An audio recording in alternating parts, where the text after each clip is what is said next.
எங்களுடைய வீடியோக்களை தயவு செய்து ஸ்கிப் செய்யாமல் புரியும்படி முழுவதும் கேளுங்கள். இந்த வீடியோவின் வார்த்தைகள் உங்கள் மனதை தொடுமானால் உங்கள் நண்பர்களுக்கும் தெரிந்தவர்களுக்கும் இந்த வீடியோவை பகிருங்கள். எங்களுடைய சேனலை இன்னும் சப்ஸ்கிரைப் செய்யவில்லை என்றால் சப்ஸ்கிரைப் செய்யுங்கள். அதுபோல எங்களுடைய வீடியோக்கள் உடனுக்குடன் கிடைக்க பக்கத்தில் இருக்கும் பெல் பட்டனை அழுத்துங்கள். கர்த்தர் தாமே உங்களை ஆசீர்வதிப்பாராக.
வாசிக்க கேட்போம். ஆதியாகமம்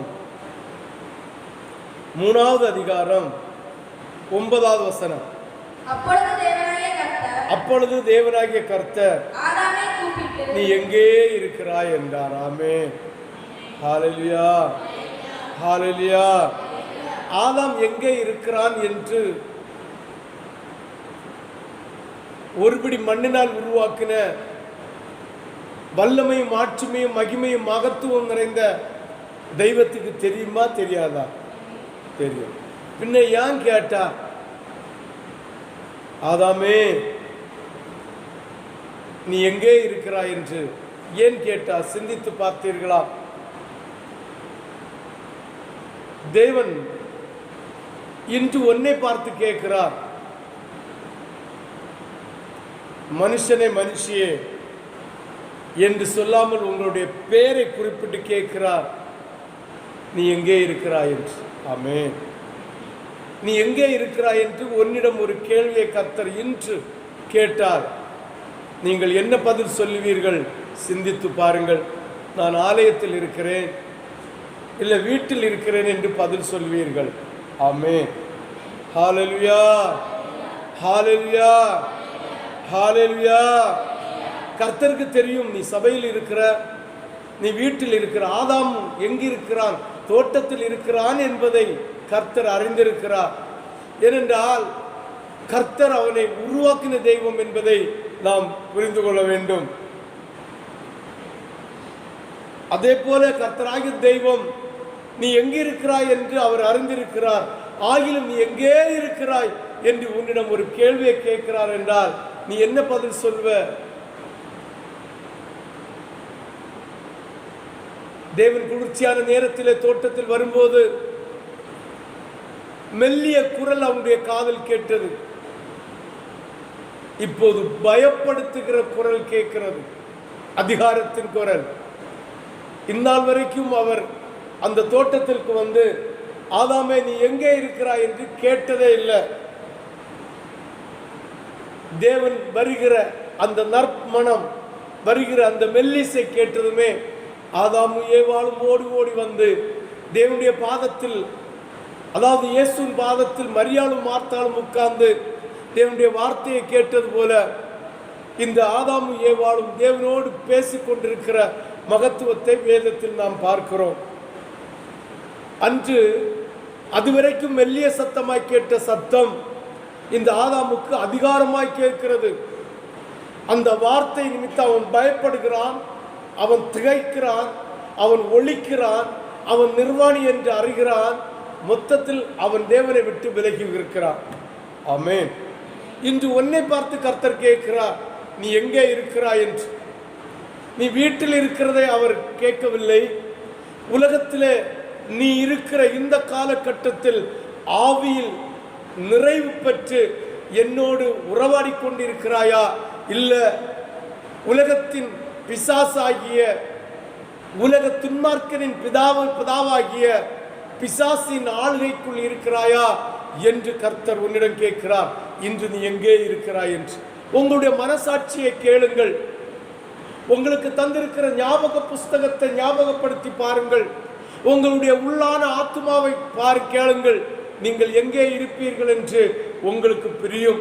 தேவனுடைய கட்டளைக்கு, தேவனுடைய கற்பனைக்கு, தேவனுடைய வார்த்தைக்கு, தேவனுடைய வசனத்திற்கு, அவருடைய அருள் மொழிக்கு நீங்கள் விலகி போயிருப்பீர்கள் என்றால் பயம் உங்களை பின்னிட்டு கொண்டே வரும்.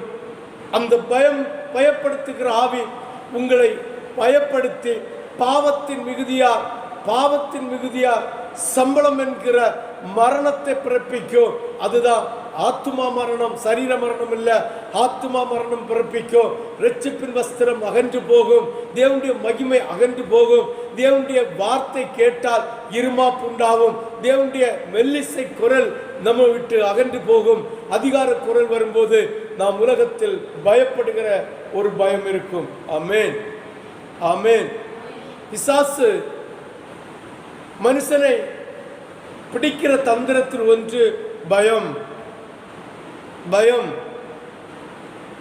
நம்முடைய திசையன்மலையில ஊழியம் செய்கிற அருமையான சகோதரி நல்ல ஆழமா ஜெபம் பண்ண தொடங்கினார். நல்ல அது என்ன சொல்றது, தேவனோடு நெருங்க தொடங்கினார். அதற்கேற்ற பரிசுத்தத்தை அவள் அடையாமல் இருந்தாள். ஆமென், ஹல்லேலூயா, ஹல்லேலூயா, ஹல்லேலூயா.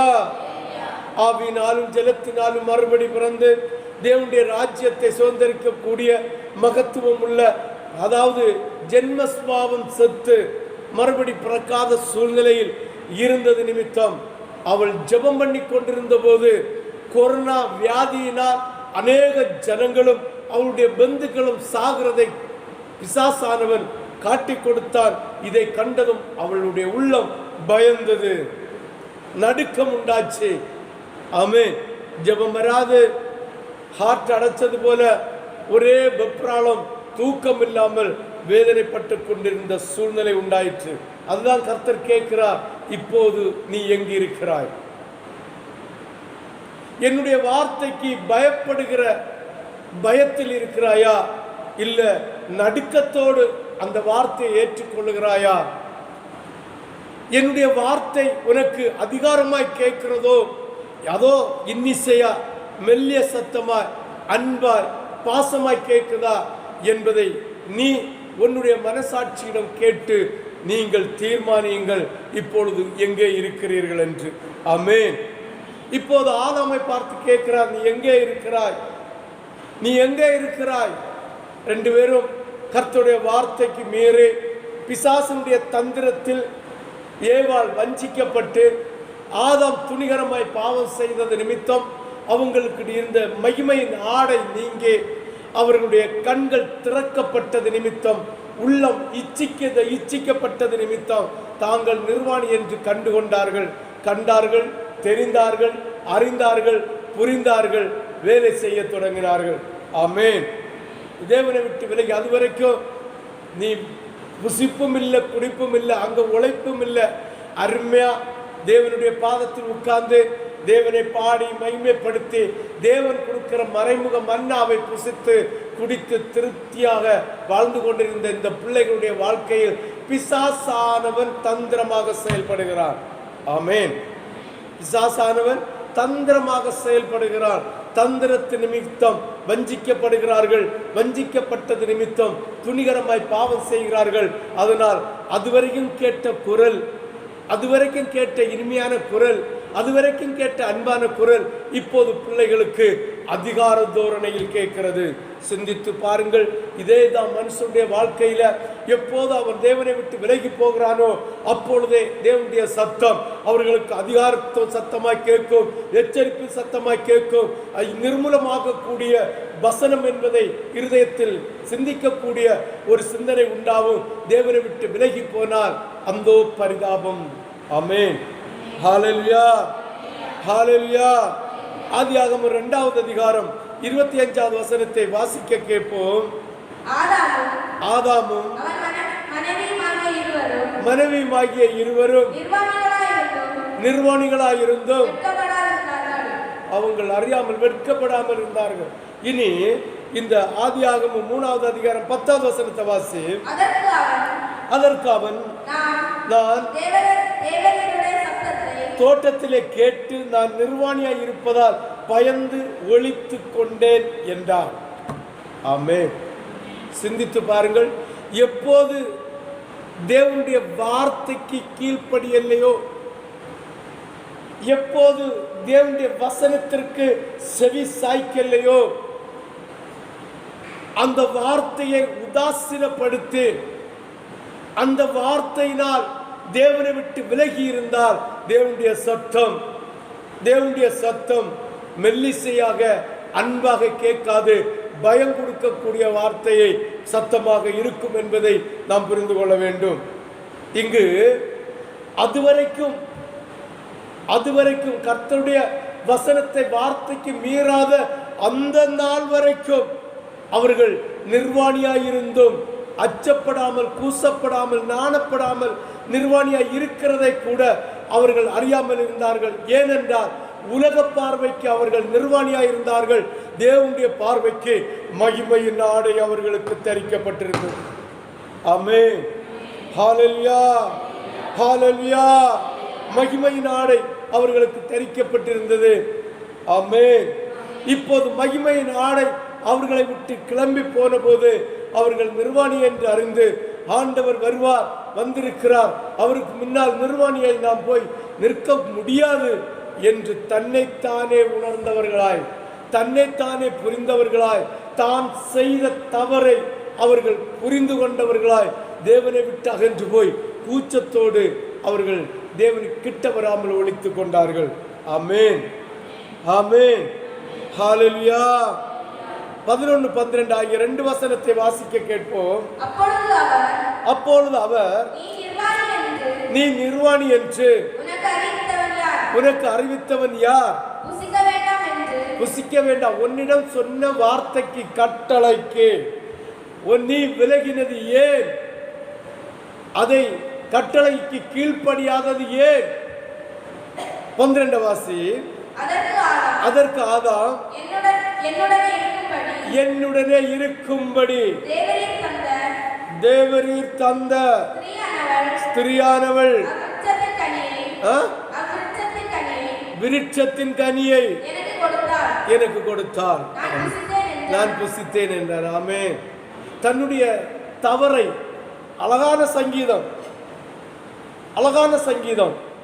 உண்மையிலேயே கர்த்தராகிய தெய்வம் இன்றைய நாளுக்கேற்ற சங்கீதத்தை தந்தார்.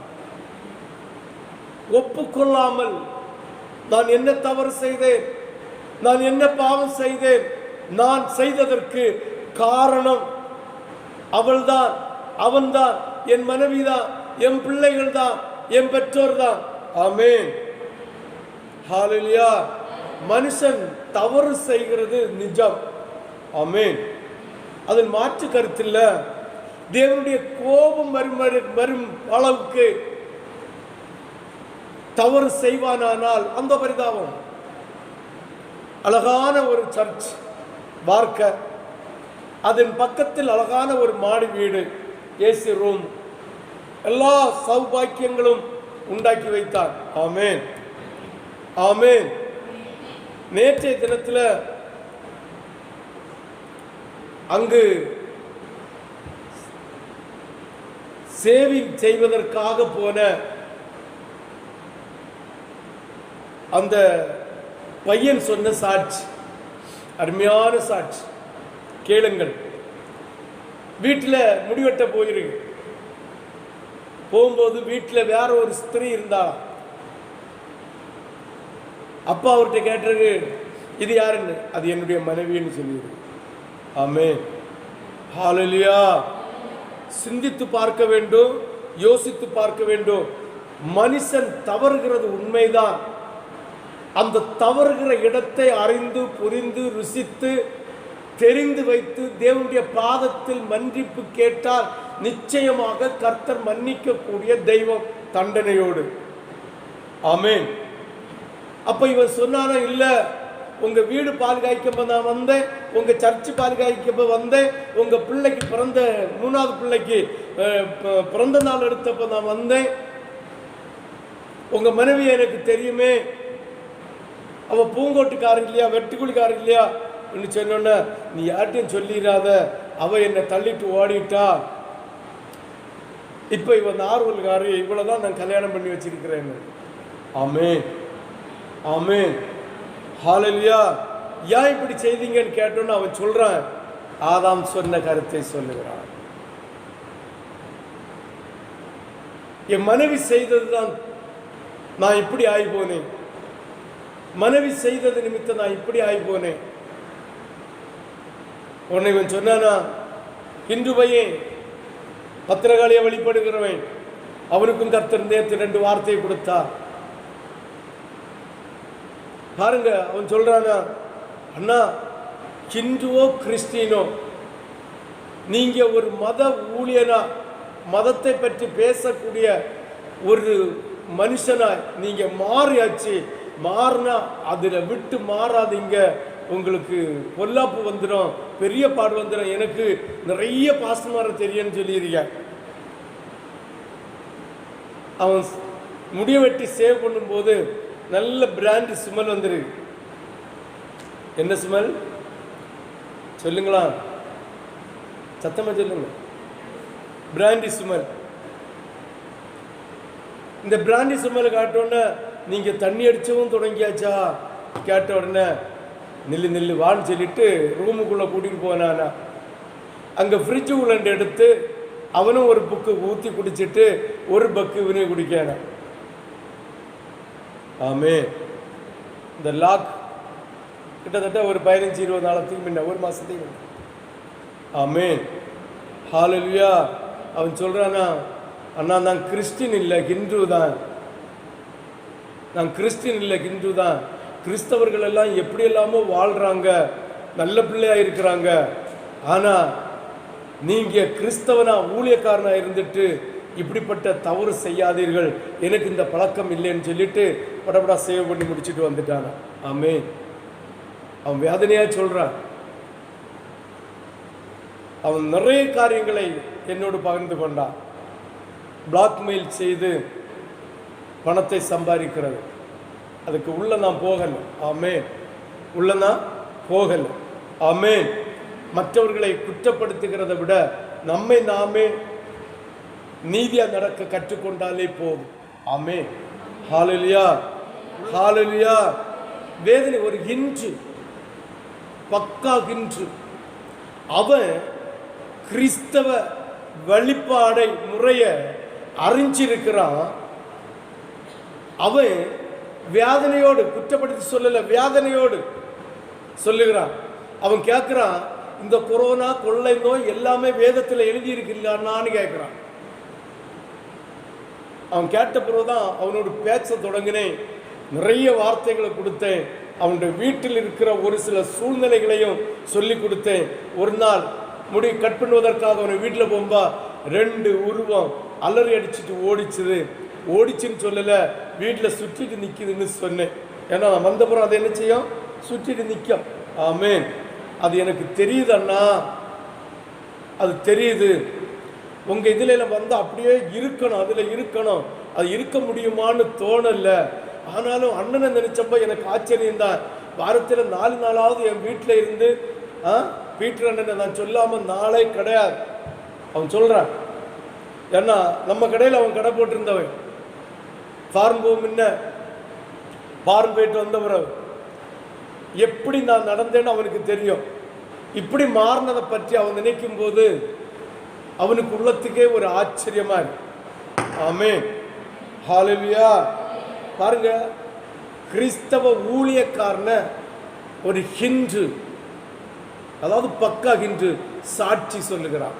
ஆமென், ஹல்லேலூயா. பாருங்கள், எவ்வளவு வேதனையான காரியம், எவ்வளவு துக்கமான காரியம் தேவனை விட்டு விலகி இருக்கிறது.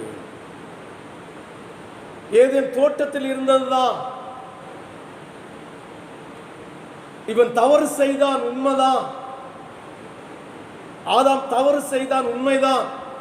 தேவன் நீ எங்கே இருக்க என்று கேட்டபோது நான் நிர்வாணியாய் ஒளித்திருக்கிறேன் என்று சொன்னபோது அதை யார் உனக்கு சொன்னது என்று சொன்னபோது மனைவியின் மீது பழி போடுகிறான். நேர தேவனுடைய பாதத்தில் வந்து அடியனை மன்னிங்க தெய்வமே, என்னை ஒரு விஷயம் மன்னிங்க, நான் தவறு செய்து விட்டேன் என்று தன்னை தாழ்த்தி பாதத்தை பிடித்திருந்தானால் உண்மையிலேயே அந்த தோட்டத்தை விட்டு கர்த்தர் விரட்டாமல் இருந்திருப்பாரோ என்கிற சிந்தனை ஆவிக்குள் தோன்றுகிறது. சிந்தித்து பாருங்கள். அவன் யாரை சொல்லுகிறான்? மனைவியை சொல்ல, நீர் எனக்கு தந்த மனைவி. அதே போல அந்த ஊழியக்காரனும் மனைவி எல்லாம் அவ செய்ததா என்று சொல்லி அவளுக்கு தலையில போடுகிறான். ஆமென், ஹல்லேலூயா, ஹல்லேலூயா.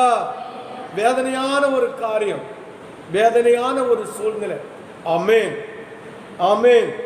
பாருங்க, தான் செய்கிற தவறை, ஆமென், தான் வேத வசனத்தை கேட்டு, தேவனுடைய சத்தியத்தை கேட்டு, தேவனுடைய வார்த்தையை கேட்டு அதை தீர்மானிக்கிற தீர்மானத்தை மனைவி மேலோ புருஷனுக்கு மேலோ போடக்கூடாது. ஆமென். ஒருவேளை ரட்சிக்கப்படாத புருஷனா இருக்கலாம், ஒருவேளை ரட்சிக்கப்படாத மனைவியா இருக்கலாம். அப்படி ஒருவேளை சொன்னா கூட பரவாயில்லாம இருக்கும். ரட்சிக்கப்பட்ட பிள்ளைகள், ரட்சிக்கப்பட்ட குடும்பத்தில் இருக்கிறவர்கள், தேவனுடைய வார்த்தையை வாசிக்கிறவர்கள், தேவனுடைய வசனத்தை தெரிந்தவர்கள், தேவனுடைய வசனத்தை புரிந்தவர்கள் ஒருவருக்கு ஒருவர் அவர்களுடைய குற்றங்களை, அவர்களுடைய தவறுகளை அவர்களுடைய தலையில் போடவோ, பிள்ளைகள் பெற்றோருடைய தலையில் போடவோ, பெற்றோர்கள் பிள்ளைகளுடைய தலையில் போடுகிறதோ செய்யக்கூடாது. அது தேவனுக்கு அருவருப்பான ஒரு காரியம். தான் தவறு செய்கிறேன், அது எந்த விஷயத்தினாலும் சரி, ஆடைகள் அணிகிறோம், கை கட்டையட்டு அணிகிறோம், இல்லாவிட்டால் இடுப்பு தெரிய கட்டுகிறோம், இல்லாவிட்டால் திருமண வீட்டுக்கு போகும்போது ஆடம்பரமாக ஒருங்குகிறோம். ஒருங்கிவிட்டு, அது ஆணோ பெண்ணோ ஒருங்கிவிட்டு, இவங்களுக்கு நிமித்தம் நான் உடுத்தேன், இவங்களுக்கு நிமித்தம் நான் இதை, இவள் நிமித்தம் நான் இதை செய்தேன் என்று சொல்லுகிறது. அது அற்பத்தனமான ஒன்று. என்னது? அற்பத்தனமான ஒன்று, கொச்சையான ஒன்று, தேவனை வேதனைப்படுத்தின காரியம் ஒன்று. ஏனென்றால் 6 அறிவு தந்திருக்கு.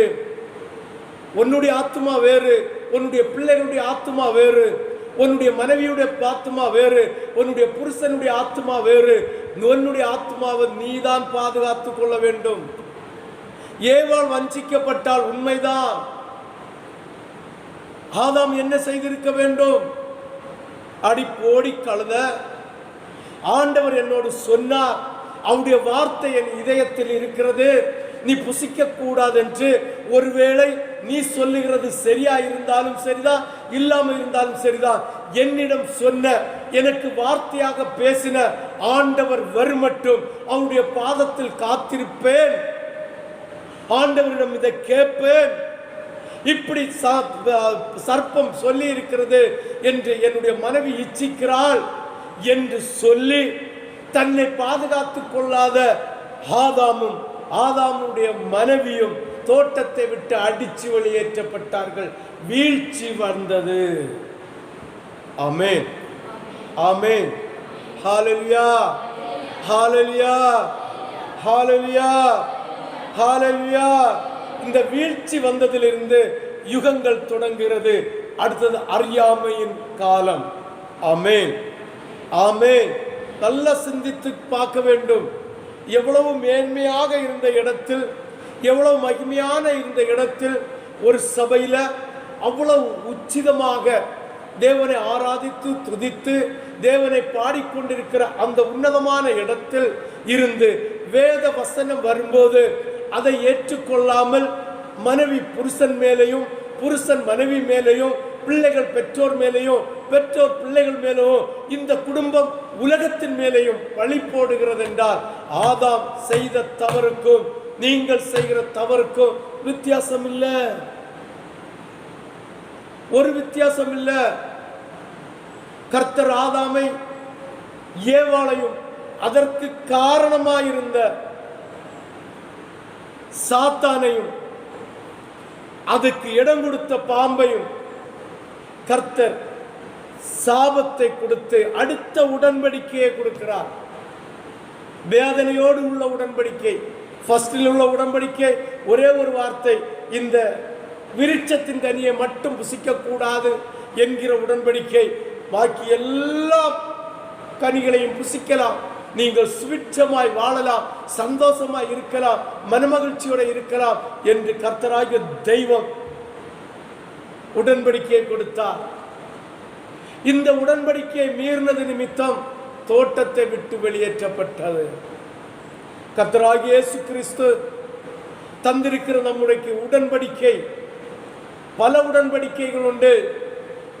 அந்த உடன்படிக்கையை நாம் மீறுவோமானால் கர்த்தருடைய தோட்டமாகிய பரதேசியில் இருந்து போவதற்கு வழி நமக்கு அடைக்கப்படும்.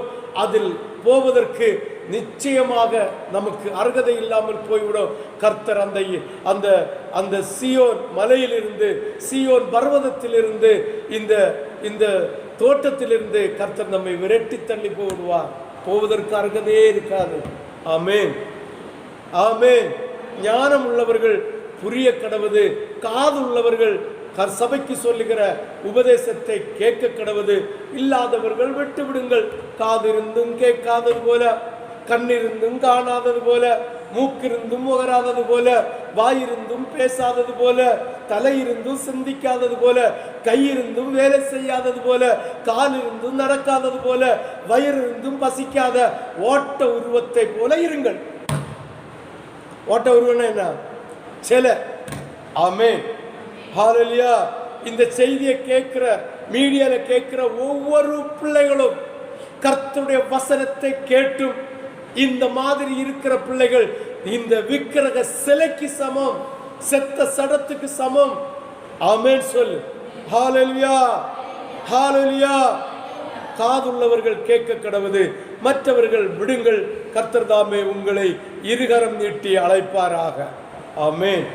தளம்புள்ள கரத்தினால் அல்ல, இருகரம் நீட்டி அழைப்பாராக. இருகரம் என்றால் வலுவான கரம், வலுவான கரம் என்றால் பலமான கரம், பலமான கரம். நம் தலையில இருக்கும்போது பாரம் சுமக்க முடியாமல் நமக்கு நமக்கு அந்த பாரத்தினால் சரீரத்தில் கூனலும் குறுகலும் பாடுகளும் வரும். அதற்கு முன்னால் அவருடைய தளமுள்ள கரம் நம்மை தாங்க வேண்டும். ஆமென், ஹல்லேலூயா.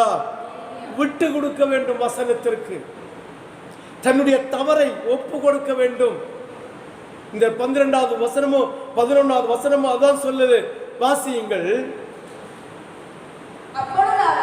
அப்பொழுது அவர் நீ பாவம் செய்தாய் என்று இந்த நிர்வாணி இரட்சிப்பு மகிமை நாடை உன்னை விட்டு போச்சு என்று உனக்கு சொன்னது யாருன்னு? புசிக்க வேண்டாம் என்று நான் சொன்ன கனியை, நான் சொன்ன வார்த்தையை நீ அவமதித்தாயோ? வாசி 12. ஆதாம் என்னுடனே இருக்கும்படி தேவர் எனக்கு கொடுத்த தந்த ஸ்திரியானவள் என்ன செய்தாளா? எனக்கும் கொடுத்தால் நான் புசித்தேன் என்றார். ஆமென், ஹல்லேலூயா. யாருக்கு மேல? மனைவிக்கு மேல பாரம் போடுகிறான். ஆமென். விசாரணை, மொத்த விசாரணை மனுஷனுக்கு தொடங்கினது கர்த்தராகிய தேவன். ஆமென். உலகத்துல முத விசாரணை தொடங்கினது கர்த்தராகிய தெய்வம். தன்னை ஒப்பு கொடுக்காமல் விசாரணை செய்தோன்னா, ஆமா ஆண்டவரே நான் புசிச்சுட்டேன், அறிவில்லாம புசிச்சுட்டேன், என்ன மன்னிங்கன்னு கேட்கல. நீர் எனக்கு யாருக்கு மேல பழி போடுறான்? ஆண்டவருக்கு மேல பழி போடுறான். எவ்வளவு துணிச்சலான இருதயம் பாருங்கள், துணிச்சலான. அதுதான் கர்த்தர் ஆதியிலே இயேசு கிறிஸ்துவிடம் கேட்டு, இந்த மனுஷன் தவறி போய்விடுவார், நிர்மூலமாக இருக்க என்னுடைய மனுஷனுக்காக, என்னுடைய சாயல்ல நாம் படைக்க போற மனுஷனுக்காக உன் உயிரை இரத்தம் சிந்தி கொடுப்பாயா என்று கேட்டு, ஆதியிலே அடிக்கப்பட்ட ஆட்டுக்குட்டியாகிய ஆட்டுக்குட்டியாகிய நேசரனுடைய ஜீவ புஸ்தகத்திலே பேர் எழுதப்படாத அத்தனை பேரும் 666 நம்பரை பதிச்சே ஆகும். ஆமென், ஆமென். சிந்தித்து பார்க்க வேண்டும், யோசித்து பார்க்க வேண்டும். கர்த்தர் என்னை என்று கூப்பிடுகிறார். நீ நிர்வாணியாய் இருக்கிறேன் என்று பதில் சொல்லுகிறாயா? இல்லை நான் மகிமைக்குள்ளே இருக்கிறேன் என்று பதில் சொல்லுகிறாயா? சிந்தித்து பாருங்கள், யோசித்து பாருங்கள். ஆமென். தன்னைத்தானே தாழ்த்தாத ஆதாம். வாசி நீதிமொழிகள் 28வது அதிகாரம். நீதிமொழிகள் 28வது அதிகாரம் 13வது வசனத்தை வாசிக்க கேட்போம். தன் பாவங்களை மறைக்கிறவன். பாவம் சொன்ன என்ன? உடனே ஒரு விபச்சாரம் நினைச்சிடாத, உடனே விக்கிரக ஆராதனை மட்டும் நினைச்சிடாத, உடனே கிட்டாத்த பிடிச்சது மட்டும் நினைக்கிறாத. வசனத்தை ஏற்றுக்கொள்ளாமல் வசனத்திற்கு நிர்விசாரமாய் இருக்கிறது பெரிய பாவம். ஆதாமும் அதுதான் செய்தான். கர்த்தர் சொன்ன வார்த்தை வசனம், இந்த விருட்சத்தின் கனியை நீ புசிக்க கூடாது. இது ஒரு வசனமாட்டை எடுத்து பாருங்க. இந்த விருட்சத்தின் கனியை நீ புசிக்க கூடாது, இது புசிக்கிற நாளிலே நீ சாகவே சாவாய். இந்த வசனத்தை அவன் உதாசீனப்படுத்தினான். இந்த வசனத்தை அவன் ஏற்றுக்கொள்ளவில்லை, அவன் இருதயத்தில் வைத்துக் கொள்ளவில்லை.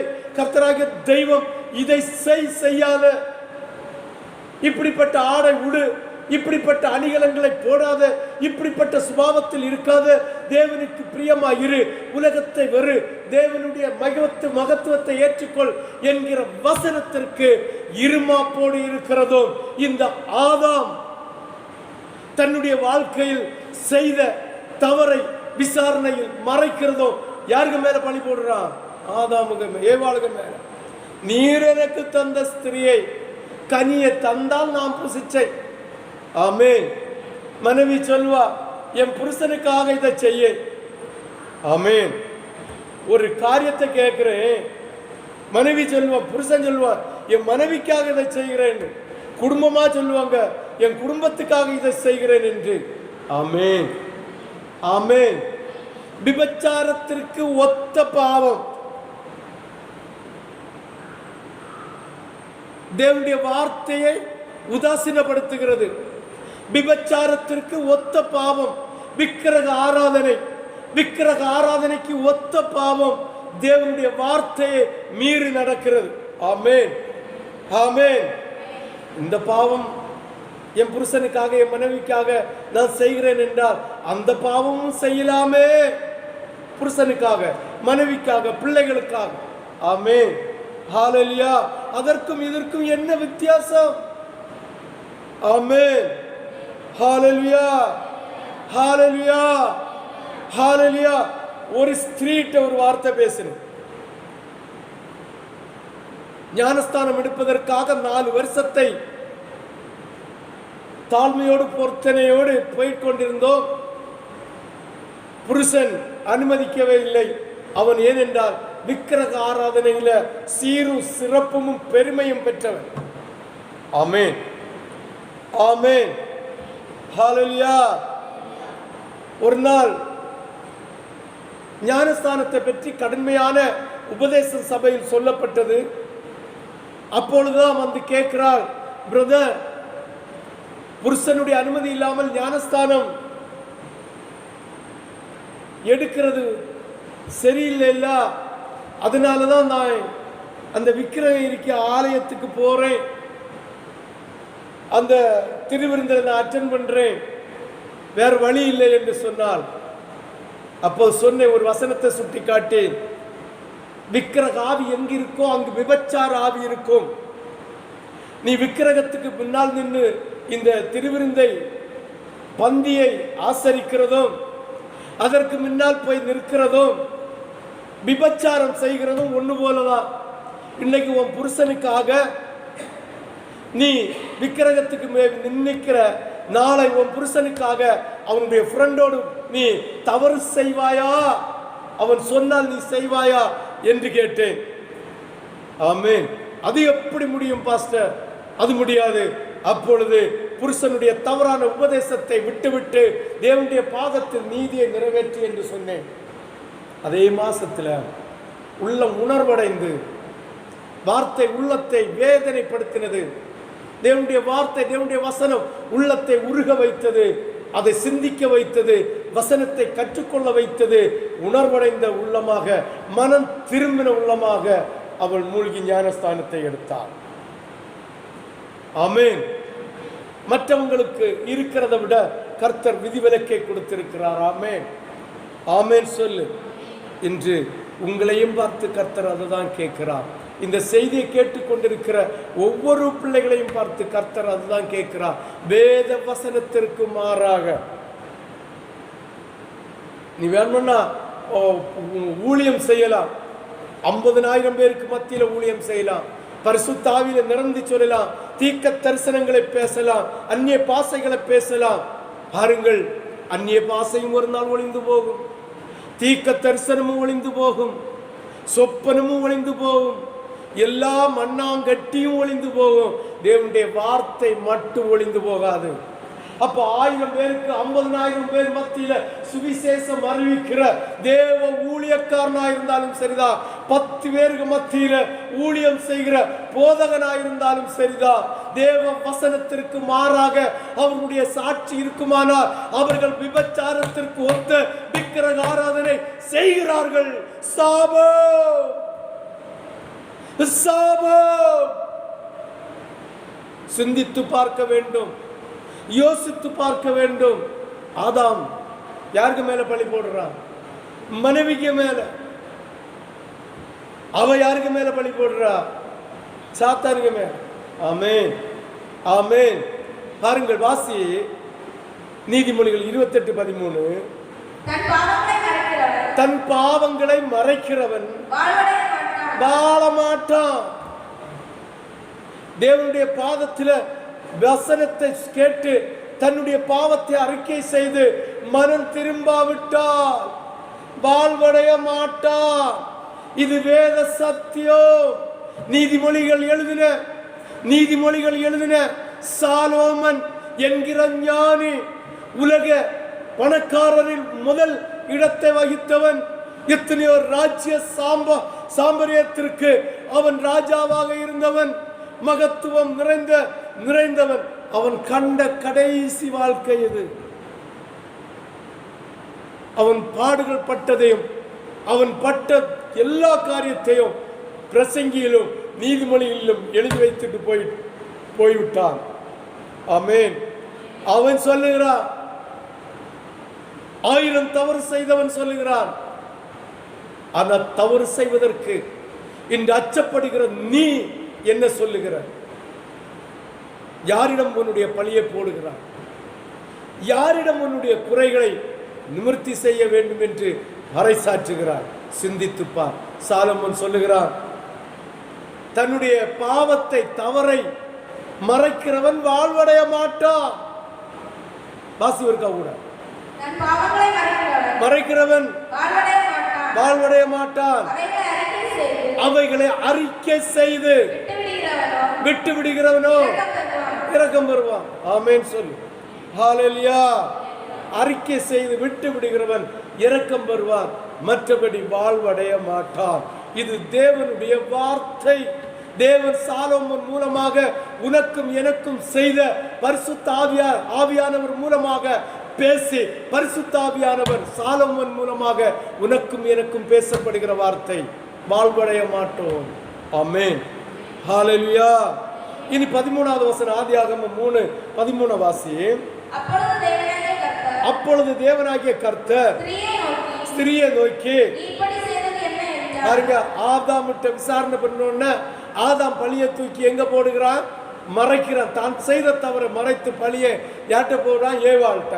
அடுத்த தேவன் நேர ஏவாள்கிட்ட போறார். புருஷன் மனைவிக்கு மேல போட்டாலும் சரிதான், மனைவி புருஷன்கிட்ட போட்டாலும் சரிதான், பிள்ளைகள் பெற்றோர்கிட்ட போட்டாலும் சரிதான், பெற்றோர்கள் பிள்ளைகள்கிட்ட போட்டாலும் சரிதான், அந்த குடும்பம் உலகத்தில் இருக்கிற உற்றார் உறவிட்ட போட்டாலும் சரிதான், விசாரணை அத்தனை பேருக்கும் உண்டு. தேவன் ஆதாமோடு முடிக்கவில்லை, நேர ஏவாள் பக்கம் போகுது விசாரணை. ஆமென். விசாரணையில வல்லவர். ஏன்னா இருதயத்தின் ஆழத்தின் நுனிதோலில் இருக்கிற சத்தத்தை கேட்டு விசாரணை செய்கிற நல்ல இயேசு, உள்ளந்திரியங்களை ஆராய்ந்து அறிகிற தெய்வம். ஆமென். இன்னைக்கு இருக்கிற விசாரணை செய்கிற அதிகாரிகளை போல அல்ல, ஜட்ஜியை போல அல்ல, 4 பேருடைய சாட்சியை கேட்டு தீர்மானித்து தீர்ப்பெழுதுகிற தீர்மானிக்கிற செய்த நம்ம நம்ம அதிகாரிகளைப் போல அல்ல.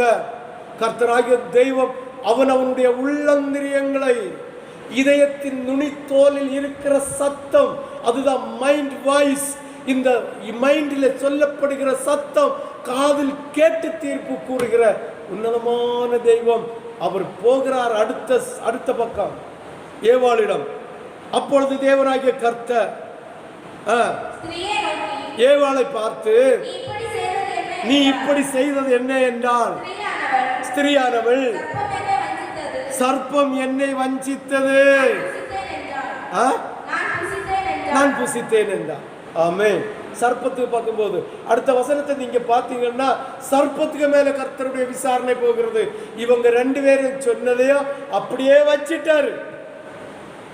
இந்த ஆள்கிட்ட விசாரணை முடிச்சுட்டு இவங்களை ஃப்ரீயா விட்டுட்டு அடுத்த ஆள்ல போனா இவருக்கு ஃப்ரீன்னு நினைச்சிடக்கூடாது.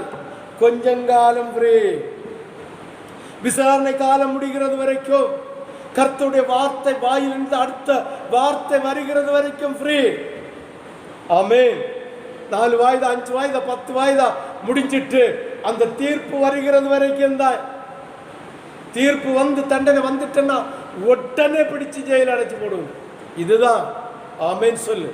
ஹல்லேலூயா. வாசிக்க கேட்போம். ஆதியாகமம் 3வது அதிகாரம் 4வது வசனத்தை. அப்பொழுது சர்ப்பம் ஸ்திரியை நோக்கி, நீங்க சாகவே சாவதில்லை. நல்லா புரிஞ்சுக்கணும். கர்த்தராகிய ஆண்டவர் சொன்னார், நீ புசிக்கும் நாளிலே சாகவே சாவாய். இதை வெளியில் இருந்த 3வது நபர் சாத்தான் சொல்றான், நீங்க சாகவே சாவ மாட்டீர்கள். ஆமென். ஆமென். ரட்சிக்கப்பட்ட தேவ பிள்ளைகளோடு தேவ வார்த்தையை கர்த்தராகிய தெய்வம் உரைக்கிறார்.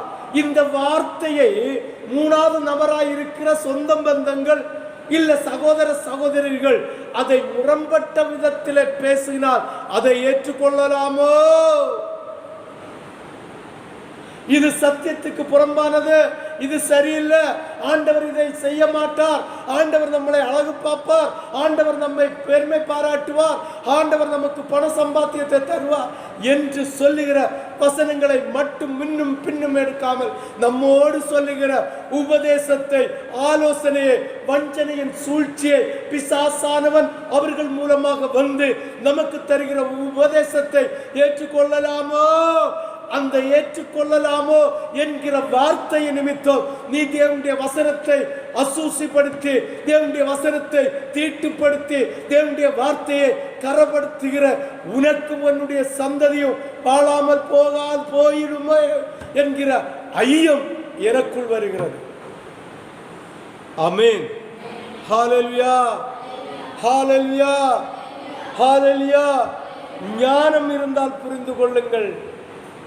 இந்த செய்தியை கேட்கிற ஒவ்வொரு பிள்ளைகளும், ஒவ்வொரு ஊழியக்காரர்களும் ஞானம் இருந்தால் புரிந்து கொள்ளுங்கள்.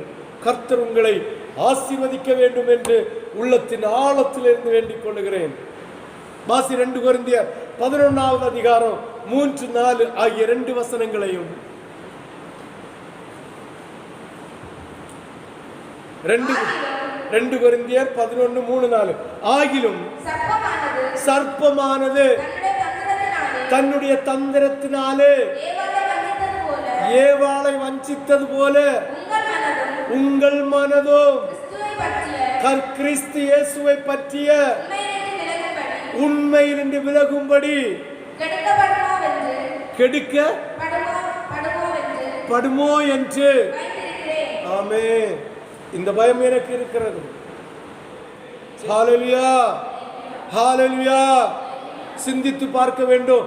பவுல் தேவ பிள்ளைகளோடு சொல்லுகிறார், சர்ப்பமானது ஏவாள் மூலமாக தந்திரமா வஞ்சித்து தேவனை விட்டு பிரித்தது போல, தேவ வார்த்தையை விட்டு விலகினது போல, தேவன் கொடுத்த உடன்படிக்கையை விட்டு விலகினது போல. வாசி. எப்படி என்றால், உங்களிடத்தில் வருகிறவன் நாங்கள் பிரசங்கியாத வேறொரு இயேசுவை, நகை போட்டு போடுகிற இயேசுவை பற்றி, ஆடம்பரமான ஆடைகளை அணிகலாம் என்ற இயேசுவை பற்றி, பாதரட்சையை பலிபீடத்தில் போடுகிறோம் என்கிற இயேசுவை பற்றி, தலையை அலங்கோலமாக வெட்டலாம் என்கிற இயேசுவை பற்றி, வீண் ஆடம்பரங்களை நாம் அணிந்து கொள்ளலாம் என்கிற வேறொரு இயேசுவை பற்றி. அடுத்தது, உங்களுக்கு சொல்லுவானானால் அல்லது நீங்கள் பெற்றிராத வேறொரு ஆவியை, நீங்கள் பரிசுத்த ஆவியை பெற்று, பரிசுத்த ஆவியானவர் சபைக்கு சொல்லுகிற ஆவியில் நிறைந்து சொல்லுகிற அருள் வார்த்தைகளை நீங்கள் ஏற்றுக்கொள்ளாமல் இன்னொரு ஆவி இப்படிப்பட்ட காரியங்களை செய்யலாம் என்ற அருள் வாக்குகளை பெறுவீர்களானால், இன்னொரு ஆவியின் சுவிசேஷத்தை கேட்பீர்களானால், நீங்கள் ஏற்றுக்கொள்ளாத இந்த கேட்காத இப்படி வேதத்தில் சொல்லப்படுகிற சுவிசேஷத்தை அல்லாத அவர்களுடைய சுய நீதியினால் வருகிற சுவிசேஷத்தையும் கேட்பீர்களானால், ஆமென் ஆமென், மூணிலும் இருந்து நீங்கள் விலகி இருந்தாதான் பிதா குமாரன் பரிசுத்த ஆவியை விட்டு விலகி போகிறீர்கள் என்று அர்த்தம். ஆமென், ஹல்லேலூயா ஹல்லேலூயா. இயேசுவை விட்டும் பரிசுத்த ஆவியை விட்டும் பிதாவை விட்டு விலகி போயிருக்கிறீர்கள் என்று அர்த்தம். ஆமென், ஹல்லேலூயா ஹல்லேலூயா. சிந்தித்து பார்க்க வேண்டும், யோசித்து பார்க்க வேண்டும்.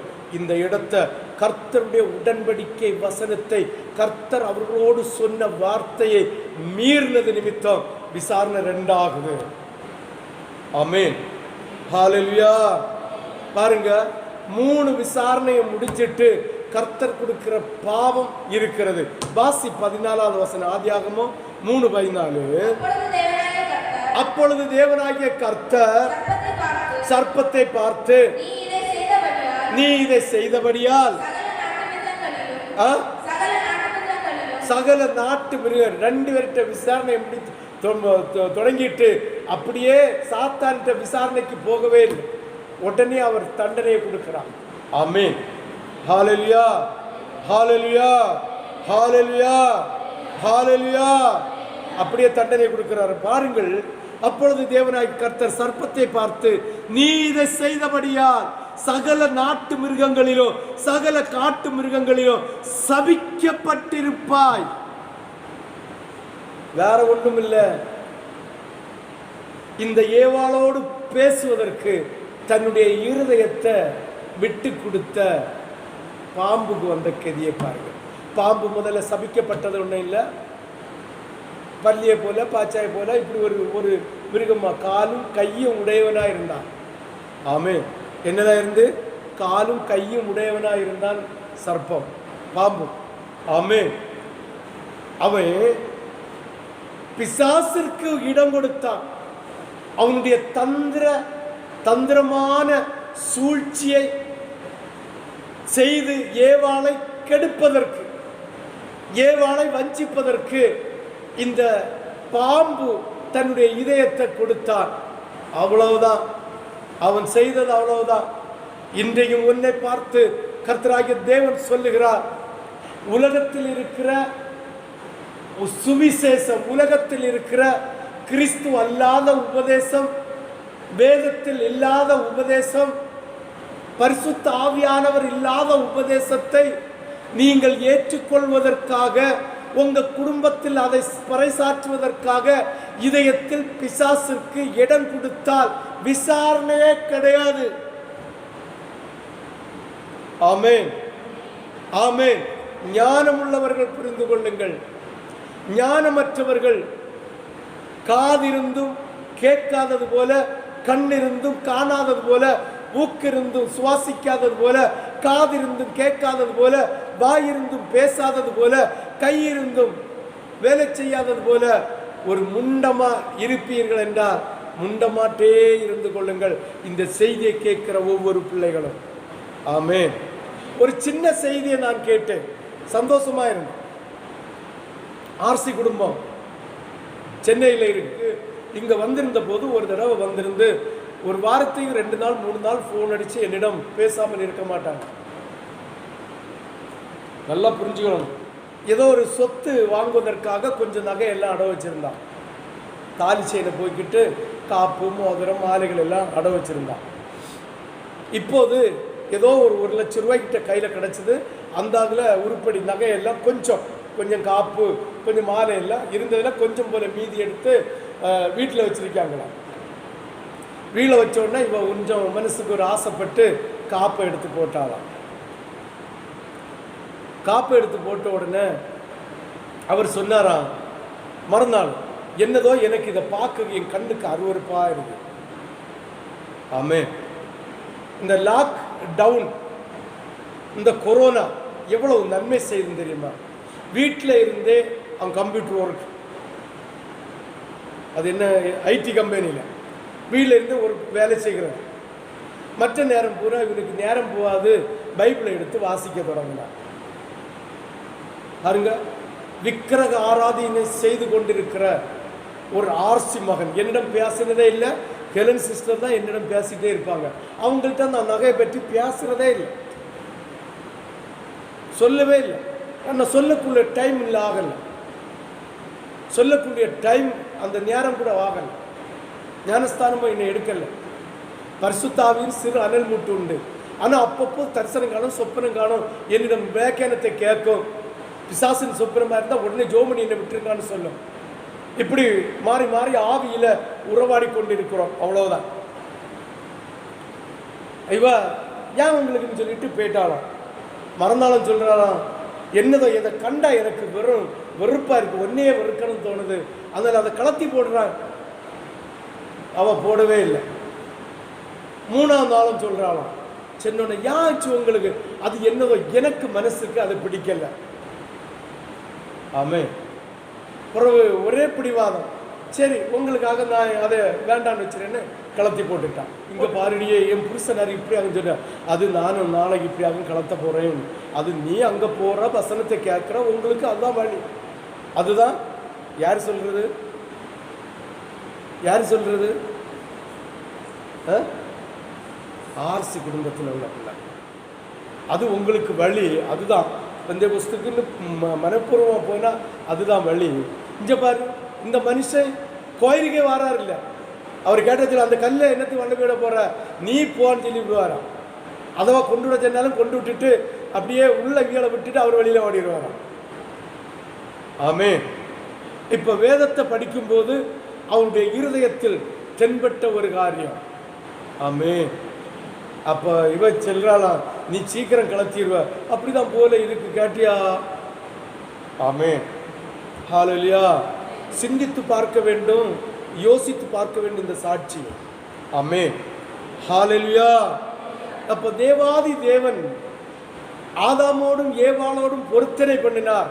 இந்த பொருத்தனையை மீறினால் அவர் சபிக்கக்கூடிய வார்த்தை சொல்லி ஆகும், சபிச்சே தீரும். ஆமென். வாசியுங்கள் 14வது வசனத்தை. கர்த்தர் சர்ப்பத்தை பார்த்து, சகல நாட்டு மிருகங்களிலும் சகல காட்டு மிருகங்களிலும் சபிக்கப்பட்டிருப்பாய், நீ உன் வயிற்றினால் நகர்ந்து உயிரோடு இருக்கும் நாளெல்லாம் மன்னதென்ப. ஆமென், ஆமென். மிருகத்தோடு உடன்படிக்கை செய்தால் மிருகத்தை வேலை பார்க்கும். ஆமென் சொல்லி அதுக்கு பிசாசுக்கு என்ன செய்யப்படாது? இடம் கொடுக்கப்படாது. மிருக குணமுடைய ஆறறிவற்ற உலகத்தில் இருக்கிற ரட்சிப்பின் மகத்துவம் இல்லாத ஜனங்களா இருந்தா அவங்க வேலையை பார்க்கணும். ரட்சிக்கப்பட்டு தேவனுடைய வார்த்தைக்கு இணங்குகிற பிள்ளைகளை இடரலையக்கூடிய வார்த்தைகளை பிசாசினால் கொண்டு வரப்படாது. வந்த அவங்களுக்கு சாபம். ஆமென். அந்த வேலையை நாம் செய்தாலும் சாபம். மனைவிக்கு புருஷன் செய்தால் சாபம், புருஷனுக்கு மனைவி செய்தால் சாபம், பிள்ளைகளுக்கு பெற்றோர் செய்தால் சாபம். பாருங்கள், பெற்றோருக்கு பிள்ளை செய்தால் பாவம், சாபம். புரிந்தால் நலமாயிருக்கும். ஆமென், ஹல்லேலூயா. உடன்படிக்கை மீறினருக்கு தான் வார்த்தை கொடுத்தார். உபாகமம் 28:15 20 வாசிக்க கேட்போம். உபாகமம் 28, 15, 2, 20. இன்று நான் உனக்கு சொல்லுகிற உன் தேவனாக. யாரு சொன்னது? மோசே சொன்னான். மோசே யாரை பார்த்து?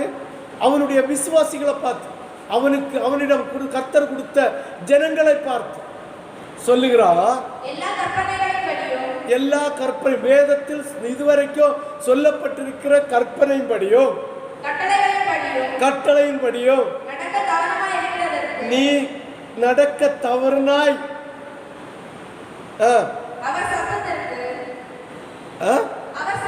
அவர் சத்தத்திற்கு நீ கர்த்தருடைய சத்தம் வார்த்தைக்கு நீ செவி கொடாமல் இருதயத்தில் ஏற்றுக்கொள்ளாமல் போவாயாயில் இப்போது சொல்லப்படும் சாபங்கள் எல்லாம் உன்மேல் வந்து உனக்கு பலிக்கும். நான் இதுக்கு மேல இந்த சாபத்தை வாசிக்கல, நீங்க வீழப்பை வாசியுங்கள். ஆமென், ஆமென். அந்த வார்த்தை அப்படியெல்லாம் இருக்கு. ஆமென். சரி, ஒன்று வாசித்துட்டு தான் போவோமே. கர்த்தர் சொல்லுகிறார், வாசி என்று. வாசி. நீ பட்டணத்திலும் சபிக்கப்பட்டிருப்பாய், வெளியிலும் சபிக்கப்பட்டிருப்பாய். உன் கூடையும் மா பிசைகிற தொட்டியும் சபிக்கப்பட்டிருக்கும். உன் கர்ப்பத்தின் கனியும் உன் நிலத்தின் கனியும் மாடுகளின் பெருக்கமும் மந்தைகளும் சபிக்கப்பட்டிருக்கும். எல்லாம் இருக்கும், சபிக்கப்பட்டிருக்கும். நீங்க 20வது வசனம் வரை வாசித்தீங்கன்னா எல்லாம் இருக்கும், சபிக்கப்பட்டிருக்கும். இல்லைன்னு ஒரு வார்த்தை சொல்லல. ஆனா தேவனுடைய பார்வையில அது அசிங்கமா இருக்கும், சபிக்கப்பட்டிருக்கும் என்பதை நாம் புரிந்து கொள்ள வேண்டும். இந்த செய்தியை கேட்கிற ஒவ்வொரு பிள்ளைகளும் புரிந்து, உடன்படிக்கை என்ன உடன்படிக்கை என்பதை நாளை தினத்திலிருந்து கர்த்தராகிய தேவன் நமக்கு தருவாராக. ஆமென், ஹல்லேலூயா. இனி 15வது வசனத்தை வாசிக்க கேட்போம். உனக்கும் ஸ்திரீக்கும். பாருங்க, சாபம் கொடுத்தாச்சு. யாருக்கு? பாம்பு. அடுத்து நேரே பாம்பு இதயத்துக்குள்ள நுழைந்த பிசாசிட்ட போறார். போய் சொல்றா,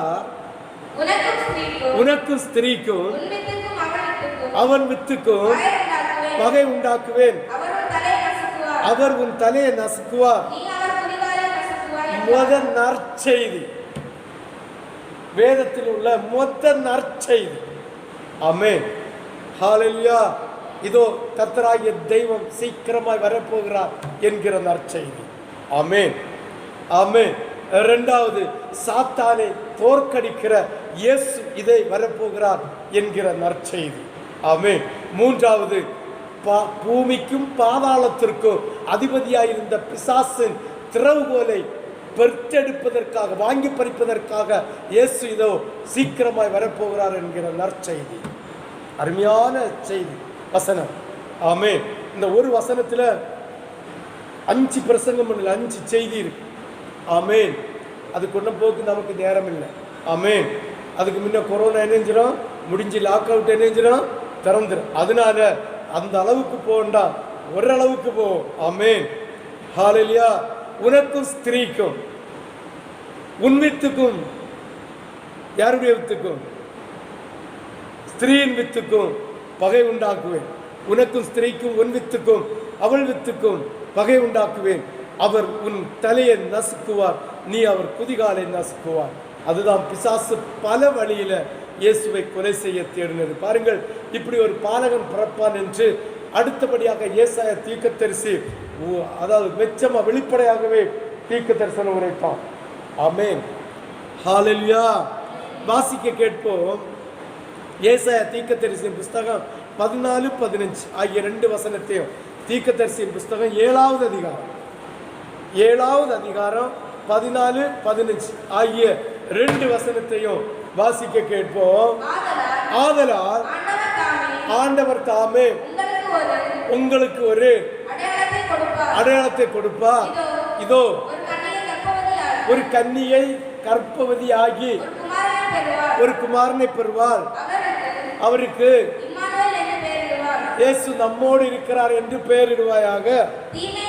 தீமையை வெறுத்து தெரிந்து கொள்ள வயது வரும் மட்டும் பாலும் தேனும் வெண்ணையும் தின்னிக் கொண்டிருப்பார். வாசி அடுத்த வசனம்.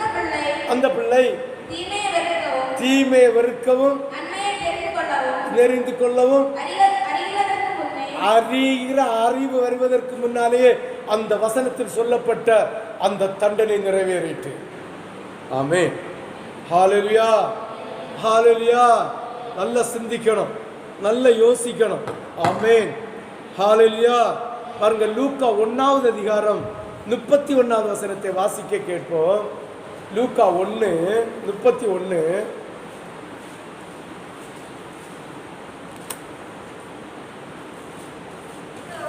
இதோ நீ கர்ப்பவதியாகி நீ ஒரு குமாரனை பெறுவாய், அவனுக்கு இயேசு என்று பெயரிடுவாயாக. ஆமென்.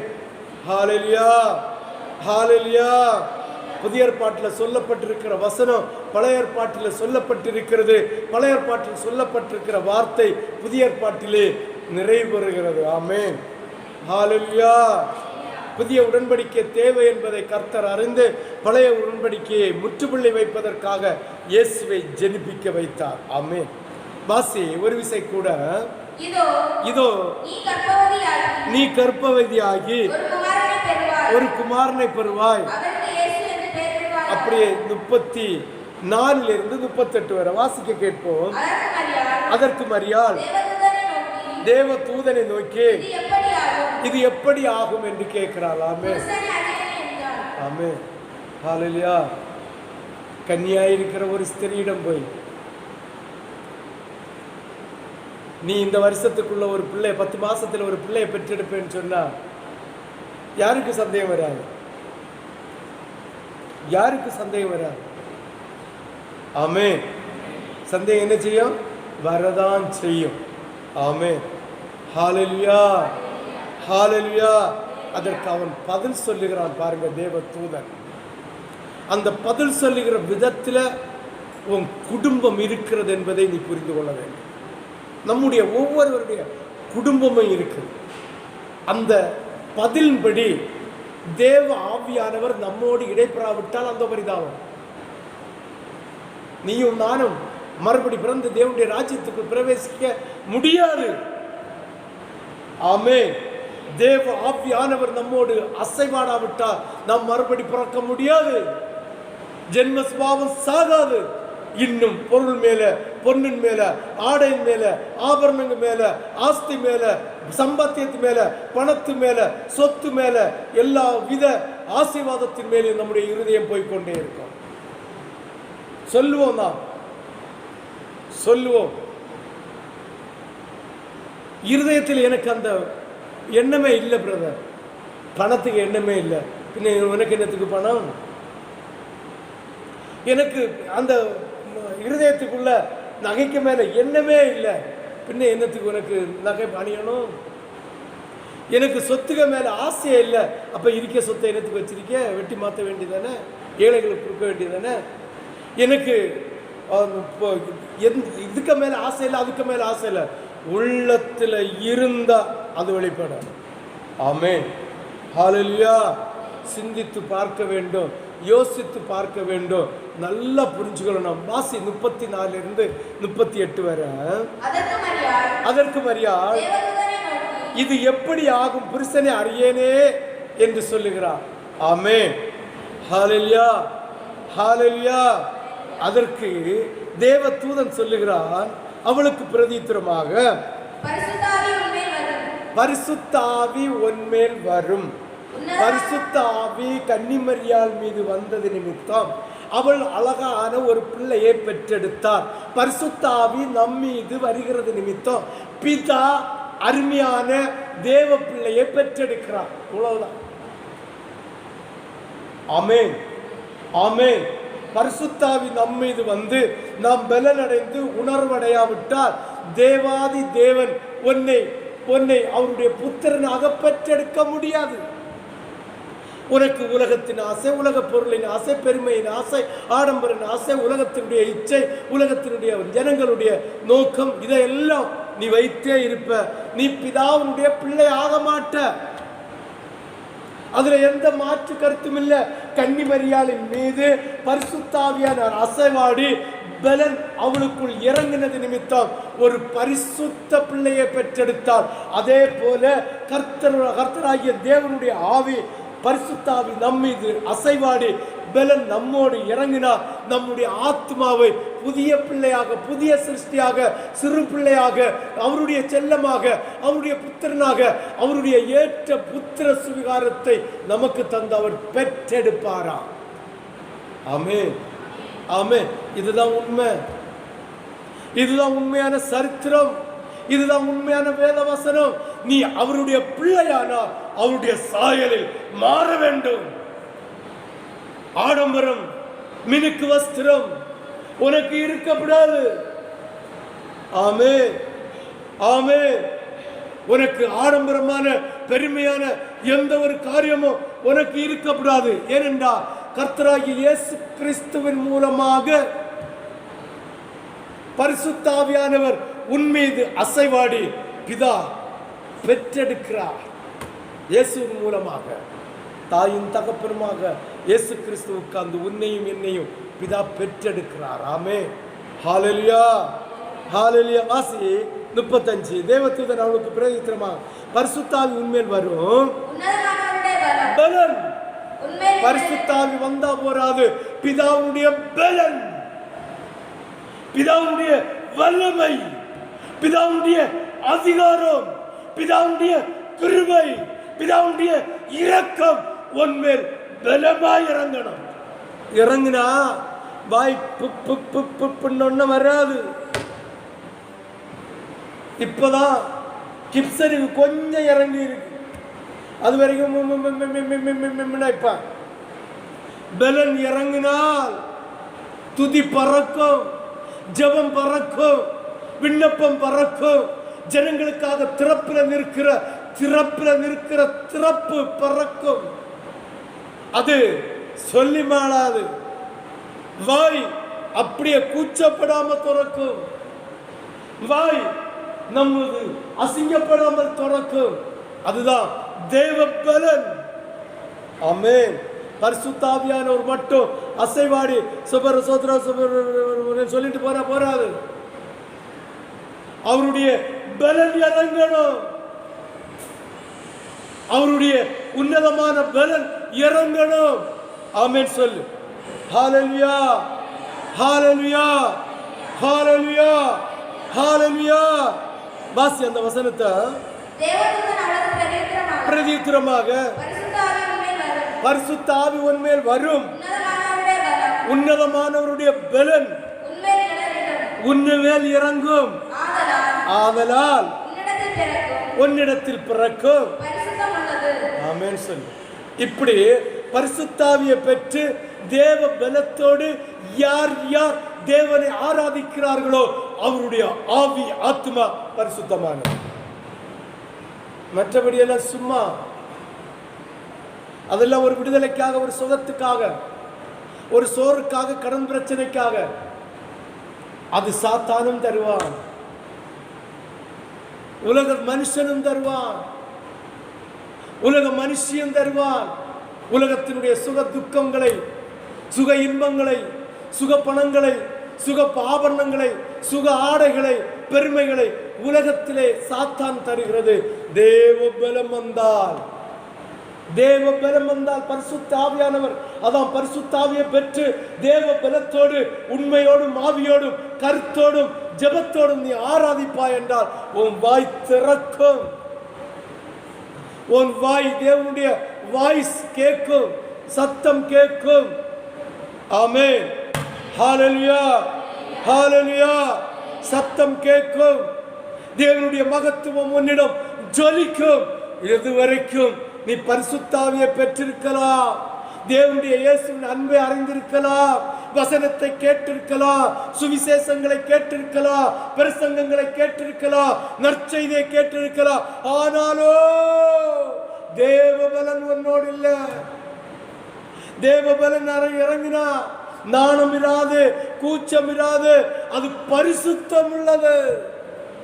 ஆமென். யாருக்கெல்லாம் புரியுது?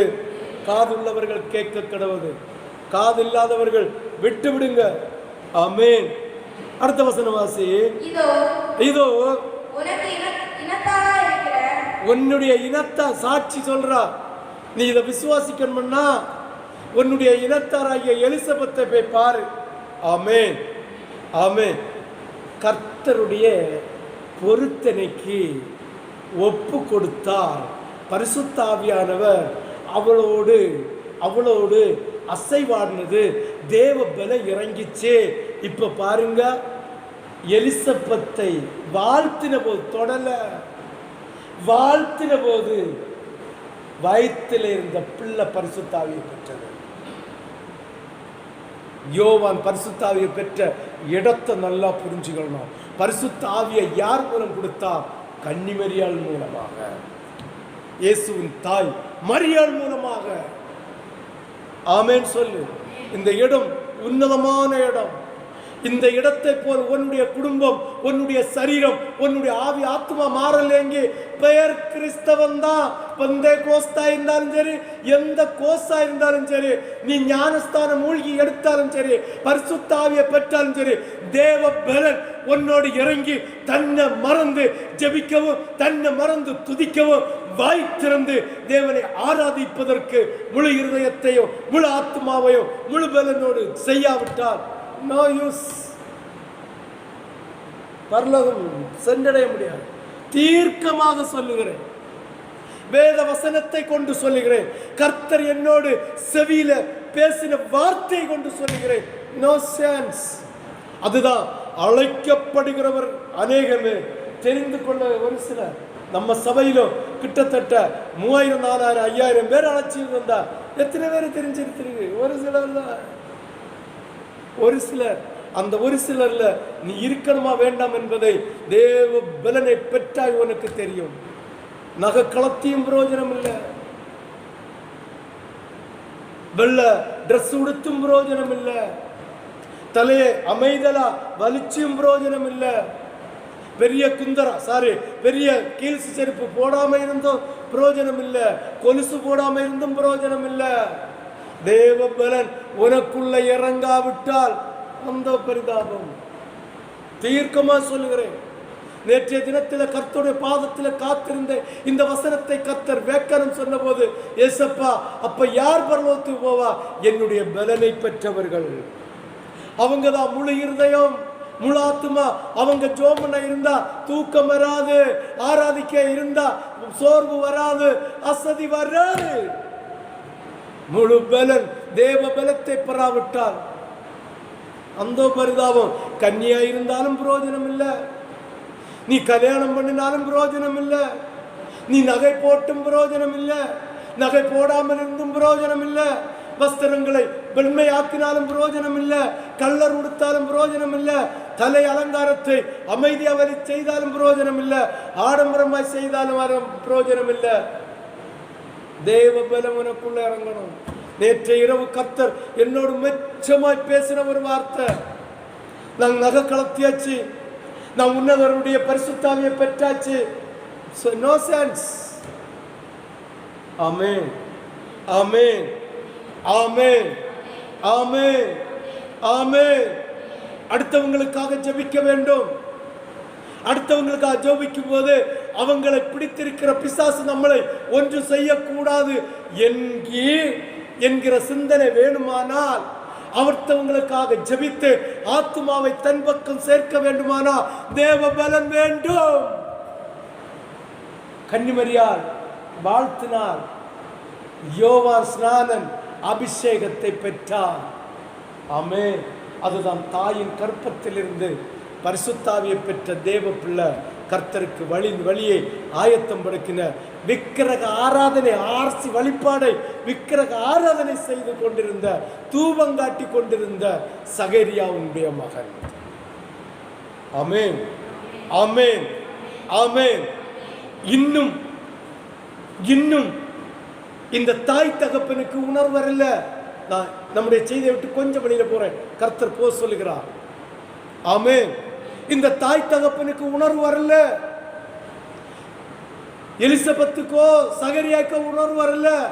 தகப்பன் சொல்லுகிறார், மகனே, நான் கோயில மணி அடிக்கிறவன், நான் தூபம் காட்டுகிறவன், சாமியாருக்கு பக்கத்தில் நின்று நான் பணிவிடை செய்கிறவன், நீ இப்படி இயேசுவ மார்க்கமா போனா என்னை ஒதுக்கி வச்சிருவார்கள், என்னை பழி தீர்த்திருவார்கள், எனக்கு சம்பந்தம் தரமாட்டார்கள், செத்த கல்லறை தரமாட்டார்கள் என்று மகனை கூப்பிடுகிறான். இந்த இடத்தை சிந்திக்கணும். இதே சகரியாவின் வாய் இந்த குழந்தை பிறந்து குழந்தைக்கு பேர் வைக்கிறவரை நாவு அளவு கட்டப்பட்டிருந்ததை கூட இந்த சகரியா மறந்து போகிறான். கர்த்தராகிய தெய்வம் உனக்கும் எனக்கும் அடையாளத்தையும் அற்புதத்தையும் செய்து அந்த அற்புதத்தையும் அடையாளத்தையும் பார்த்த நீயும் நானும் உலகத்தை நினைத்து, உலக சிந்தனையை நினைத்து, உலகத்தின் ஆடம்பரத்தை நினைத்து, உலகத்தின் மினுக்கானதை நினைத்து, உலகத்தினுடைய காரியங்களை நினைத்து இயேசு தந்த வசனத்தை விட்டு விலகி போகிறோமே. அந்த சகரியாவுக்கு உனக்கு என்ன வித்தியாசம்? நோ வித்தியாசம். ஆமென். அப்போது யோவான் சொல்றான், இல்ல தகப்பனே, உன் அளவு கட்டப்பட்டது நீ நினைச்சு பாரு, நீ சிந்தித்து பாரு, யோசித்து பாரு. என் செல்ல தகப்பனே, என் செல்ல தாயே, உனக்கு வந்த சூழ்நிலை நினைச்சு பாரு, உனக்கு வந்த வியாதி நினைச்சு பாரு, உனக்கு வந்த துக்கம் நினைச்சு பாரு. இப்போ இயேசு என்னோடு இருக்கிறா, இயேசு பரிசுத்த ஆவியை தந்திருக்கிறா, இயேசுவின் சத்தியம் எனக்கு தெரியுது, நான் இந்த வழிக்கு தான் போவேன் என்று சொன்னான். நாமோ இருதய கடினத்தோடு பிள்ளைகளை செருத்து வைக்கிறோம், பிள்ளைகளை தடை செய்து வைத்திருக்கிறோம். யோசித்து பாருங்கள், இந்த ஒரு இடத்தை சிந்தித்து பாருங்கள். சகரியா விக்கிரக ஆராதனை தூபங்காற்ற இடத்திலிருந்து அவன் அளவு கட்டப்பட்டு இவன் மலடியா இருந்து அற்புதம் நடந்து ஒரு பிள்ளையை பெற்றெடுத்து அவனுக்கு யோவான் என்று பெயரிடும் வரைக்கும் ஊமையா இருந்த புறவைக்கு கூட.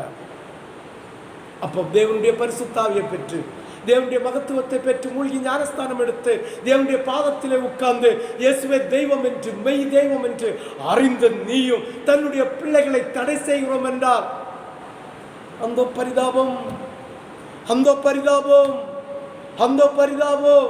சிந்தித்து பார்க்க வேண்டும், யோசித்து பார்க்க வேண்டும், சிந்தித்து செயல்பட வேண்டும். ஆமென். ஆனா யோவான் கொப்பனாவது கப்பனாவது. ஆமென். இத்தனை வருஷம் பிள்ளை இல்லாத இருந்த மலடியும் மலடனமா இருந்தார்.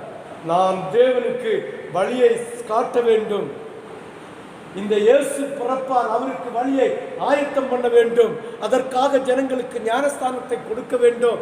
அவன் காட்டில் போய் வெட்டுக்கிளி என்கிற பழத்தையும் தேனையும் உண்டு ஒட்டக மயிர் தோலியை உடுத்து அவன் பரதேசியாய் வாழ்ந்து வந்தான். ஆமென். ஹல்லேலூயா. மரியாள் வாழ்த்தினா தேவ பலன் பெற்ற பிள்ளைகள் பாபு தொட்டு பரிசுத்த ஆவியை பெற்றது உண்மைன்னா தேவ பலன் பெற்றிருக்க வேண்டும், இல்லாவிட்டால் நாடகம். ஆமென். தேவ பலனை பெற்று தேவனுடைய மகத்துவத்தை செய்யாவிட்டால், ஆத்துமாதாயத்தை செய்யாவிட்டால், இது பாருங்க, யாருக்கு வேண்டி ஜோம் பண்ணினா அவிய ஓத்துரும் 7 கிடைச்சிடும், இவளுக்கு வேண்டி ஜோம் பண்ணா அவியலுக்கு ஓத்திரம் கிடைச்சிடும். ஏன்? தேவ பலன் உனக்கு இல்ல. மாம்சமான யாவர் மேலும் என் ஆவி ஊற்றுவேன் என்கிறார் இயேசு. உண்மைதான். மாம்சமான எல்லார் மேலும் ஆவியை ஊற்றுகிறார். தேவ பலன் எங்க யாருக்கும் இருக்கிறது? தேவ பலன் பெற்றார், நீ ஆத்மாவுக்காக திறப்பில நின்றால் அது வந்து தானே வந்து சேரும். ஆமென். அடுத்த நோய் பிடிச்சவனுக்காக ஜெபம் பண்ணினா கர்த்தருக்கு சித்தமுள்ள நோயை உன் மூலமாக குணப்படுத்துவார். பேயை அதட்டி மாற்றலாம், உபத்திரவத்தை அதட்டி மாற்றலாம். தேவ பலன் இருக்க வேண்டும். ஆமென், ஆமென், ஆமென். நானும் வந்தே கோஸ்து, நானும் மூழ்கி ஞானஸ்தானம் எடுத்து, நான் நகை களத்தினேன், நான் வெள்ள துணியை உடுத்தேன் என்று சொல்லிவிட்டு பரிசுத்த ஆவியில மட்டும் துதிச்சிட்டு இருந்தேன்னா அது அப்படியே தொதிச்சு தொதிச்சு தொதிச்சு தொதிச்சு தொதிச்சு வாக்கம் துள்ளி வெள்ளத்தில் விழுந்த மாதிரி வெள்ளத்தில் விழுந்த. ஆமென். பலன், தேவ பலனை பெற்றுக்கொள்ள வேண்டும். ஆமென் சொல்லு. ஹல்லேலூயா. எத்தனாவது வசனம் வாசித்தாங்க? இனி 36 வாசிக்கணுமா? வாசி. இதோ உனக்கு எலிசபெத்தும் தன் முதிர் வயதில் ஒரு புத்திரனை கற்பந்தரித்திருக்கிறார். மலடி எனப்பட்ட அவளுக்கு இது 6ஆம் மாசம். அப்ப 6வது மாசத்துல தேவ பலனை பெற்ற பரிசுத்தாவியை பெற்ற ஒரே ஒரு பிள்ளை அது யோவானா தான் இருக்கிறான். ஆமென். இயேசுவை இதில் எல்லாம் உட்படுத்தப்படாது. ஆமென். ஹல்லேலூயா. ஆமென் சொல்லு. ஆமென் சொல்லு. ஹல்லேலூயா. ஹல்லேலூயா. நம்ம இயேசு நல்லவர். ஆமென். ஆமென். கர்த்தராகிய தெய்வம் உன்னை என்னையும் பரிசுத்தாவியை பெற வைக்கிறதில்லை, தேவ பலனை பெற வைக்க வேண்டும். ஆமென். ஆமென். அடுத்த வசனத்தை வாசி. தேவனால கூடாத காரியம் ஒன்றும் இல்லை. நீ நினைப்ப இது எப்படி புரியுது? ஒன்றும் இல்லை. இருதயத்தை விட்டு கொடுத்து வசனத்துக்கு கீழ்ப்படிஞ்சு வசனத்துக்கு அடிபடிஞ்சா போதும். அதனால பிள்ளைக்காக பயந்து வசனத்தை ஏற்றுக்கொள்ளாத, புருஷனுக்காக பயந்து வசனத்தை ஏற்றுக்கொள்ளாத, மனைவிக்காக பயந்து மனைவிக்கு என்ன மந்திரமோ, இல்லை புருஷனுக்கு என்ன மந்திரமோ, பிள்ளைக்கு என்ன மந்திரமோ, இல்லை பெற்றோருக்கு என்ன மந்திரமோன்னு பயந்து வேத வசனத்தை ஏற்றுக்கொள்ளாத, அது சாபத்தில் போய் முடியும். அது சாபத்தில் முடியும். உன் உள்ளத்தின் ஆழத்திலிருந்து தீர்மானிக்கணும். தீர்மானிக்கிறதா இருந்தா தேவ பலம் பெற்றிருக்க வேண்டும். இல்லாவிட்டா தீர்மானிச்சு நோ யூஸ், பிரயோஜனமே இல்லை.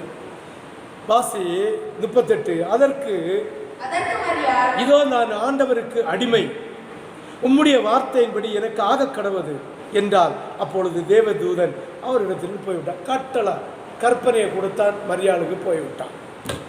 ஆமே. இனி கற்பனையை பெற்றாச்சு, தேவதூதனோடு வார்த்தையை பெற்றாச்சு. இனி போன பிறகு சம்பந்தம் பார்த்து வச்சிருக்க யோசேப்பு, உனக்கு கிறுக்கடி, உனக்கு வேற வழி இல்லையா? கல்யாணம் பண்ணாம நீ கருப்பா ஆகுனா உலகம் என்ன சொல்லும்? என் தாய் தகப்பன் என்ன சொல்லுவனும்? என் சகோதரர் அக்கா தங்கச்சி அண்ணன் தம்பி என்ன சொல்லுவான்? என் அத்தை மாமி என்ன சொல்லும்? என் மச்சாமாரி என்ன சொல்லுவனும்? அதனால இந்த சோழி ஆகாதுன்னு சொன்ன போது மரியாதை ஏற்றுக்கொண்டாங்க. மரியாதை என்ன செய்யல? ஏற்றுக்கொண்டாங்க. மரியாதை எடுத்த தீர்மானம், உடன்படிக்கையை அவர் பத்திரமாக பாதுகாத்தார். ஏன்னா அவர் விசுவாசித்தார், தேவனால் எல்லாம் கூடும், தேவனால் எல்லாம் கூடும். பரலோகத்துக்கு போகணும் ஆசை. யாருக்கெல்லாம் ஆசை இல்லை? கை வைத்துருக்கோம். யாருக்கெல்லாம் பரலோகத்துக்கு போக ஆசை? கையை கீழே போடு. ஆமே.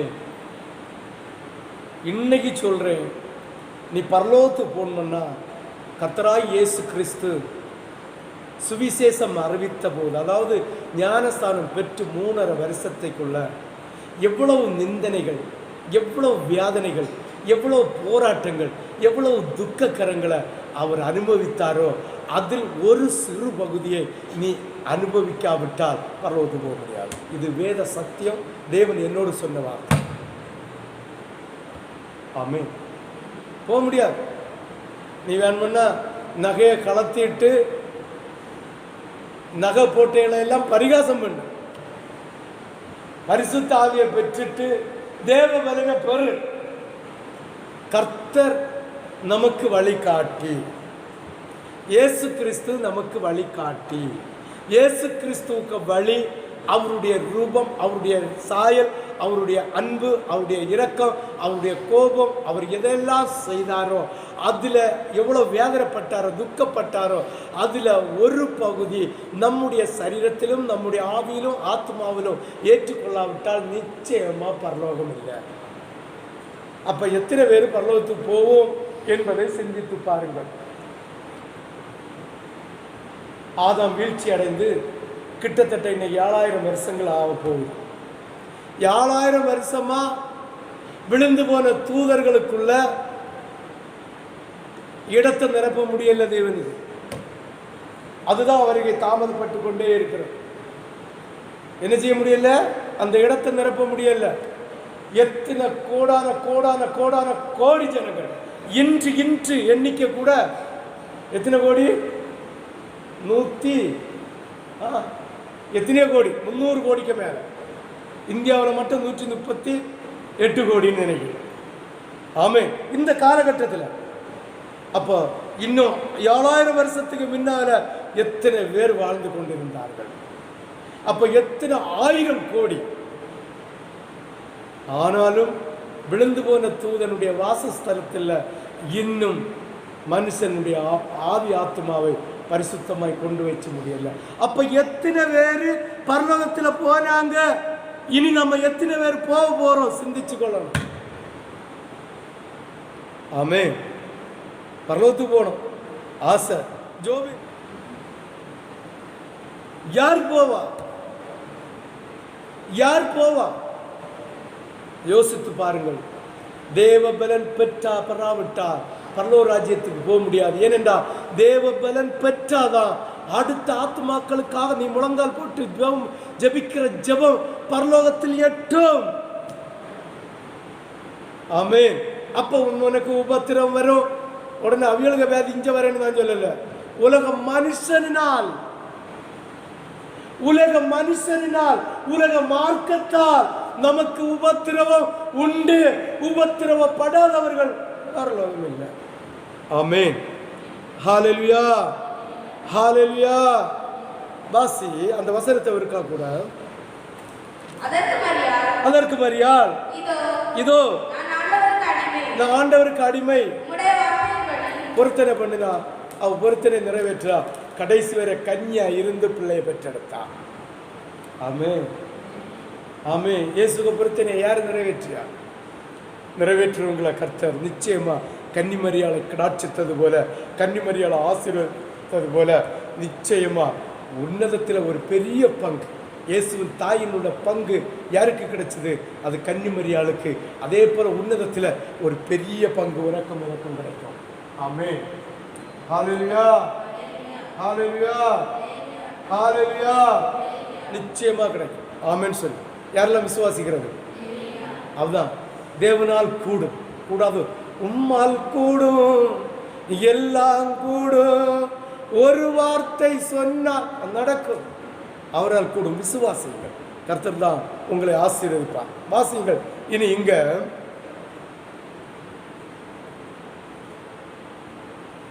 வசனம் 16.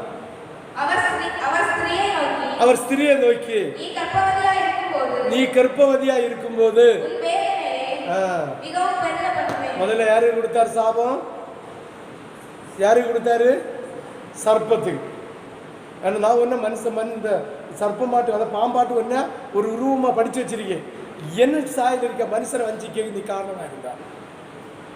அப்போ மறுபடி பிறக்க ஆயத்தமாக இருக்கிற பிள்ளைகளை வஞ்சிக்க காரணமாக இருக்கிறவங்க தான் முதல் தண்டனை. ரெண்டாவது தண்டனை, அந்த இடத்துல வந்திருந்து ஜனங்களுடைய இருதயத்தை வஞ்சித்த. ஆமென், ஆமென், ஹல்லேலூயா. பிசாசு. ஆமென். சொல்லியாச்சு. இயேசுன்னு ஒருத்தர் பிறப்பா, உன் தலையை முடிப்பா. மூணாவது ஸ்திரீட்ட வாரா. எப்படி? நீ கர்ப்பவதியா இருக்கும்போது மரண வேதனைப்பட்ட. அவசரத்தை வாசி. ஸ்திரியை நோக்கி, உன் வேதனை மிகவும் பெருக பண்ணுவேன், வேதனையோட பிள்ளை பெறுவாய், உன் ஆசை புருஷனை பற்றி இருக்கும், அவன் உன்னை ஆண்டு கொள்வான். பாருங்க, இன்னைக்கு வேதனை பொறுக்க முடியாம பிள்ளைக்கு ஏதாவது வந்துடுமோன்னு ஆப்ரேஷன் பண்ணி எடுக்கிற கிறிஸ்தவர்களும் உண்டு. முஸ்லீம்கள் இது நிறைய செய்கிறாங்க. இந்த கட்டளை, இந்த கற்பனை குர்ஆன்ல இருக்கு. ஆமென், ஆமென் சொல். ஹல்லேலூயா, ஹல்லேலூயா. யார்கிட்ட இருக்குது? குர்ஆன்ல இருக்கு. கர்த்தராகிய தெய்வம் நீ பிரசவ பேர் வரும்போது ஸ்திரீக்கு பாருங்க, அவர் ஸ்திரியை நோக்கி, நீ கர்ப்பவதியா இருக்கும்போது உன் வேதனையை மிகவும் பண்ணுவேன், பெருக பண்ணுவேன், வேதனையோட பிள்ளை வருவான். வேதனை இல்லாம இருக்கு ஆப்ரேஷன் பண்ணி எடுக்கிறாங்க. ஆமென், ஹல்லேலூயா. சிந்தித்து பார்க்க வேண்டும், யோசித்து பார்க்க வேண்டும், நம்முடைய சிந்தனையில வர வேண்டும். அது நோவோட பிள்ளைய பெற்றெடுத்தாதான் அது வரைக்கும் தீண்டாத செய்த பாவம், கர்த்தருடைய வார்த்தையை கீழ்ப்படியாத பாவம் மன்னிக்கப்படுமா, ரட்சிக்கப்படுவாளாம். ஆனால் என்ன செய்யணும்? நொந்து போவோம். பணம் உள்ள குடிக்க ஆஸ்பத்திரி, பெரிய ஆஸ்பத்திரி போகணும், பணம் பிடிக்க ஆஸ்பத்திரி இல்லை, அங்கே என்ன காத்திருக்க மாட்டோம். அங்கே ஆலோசனை வரும், ஏன் வேதனை படைய கீழே எடுத்துட்டு போயிட்டே. இனி நல்ல நேரம் பிறகு முஸ்லீம்கள் கூட நல்ல நேரத்தில் இந்த நேரத்தில் பிறக்கணும். ஜனன நேரம் தான் அந்த பிறந்த அந்த ஜனிக்கிற நேரம், அதெல்லாம் விட்டுருணும். பிள்ளைய பிறக்கிற நேரம், ஆமே, அந்த நேரம் என்ன செய்யப்படாதான், ராவு காலத்தில் இருக்கக்கூடாது. ராவு காலத்தில் பிள்ளை பிறந்தா தள்ளை தோப்பனும், ராவு காலத்தில் செத்து போயிடுமா. நல்ல நேரத்தில் கீழே எடுப்பு. ஆமே, சிந்தித்து பாருங்கள், கர்த்தருடைய வார்த்தை அது. நீ பிள்ளை நோவினால் பிள்ளையை பெற்றெடுக்க வேண்டும். ஆமே, உன்னுடைய பாசம் பூரா யாரை பற்றி இருக்கணும், புருஷனை பற்றி இருக்கணும். அவன் ஒன்று ஆள வேண்டும், மனைவி புருஷனை ஆளக்கூடாது. ஆமே, சரி, அந்த இடத்துக்கு ஒரு ஏசாயா தீர்க்கதரிசியின் புஸ்தகம் 13வது அதிகாரம்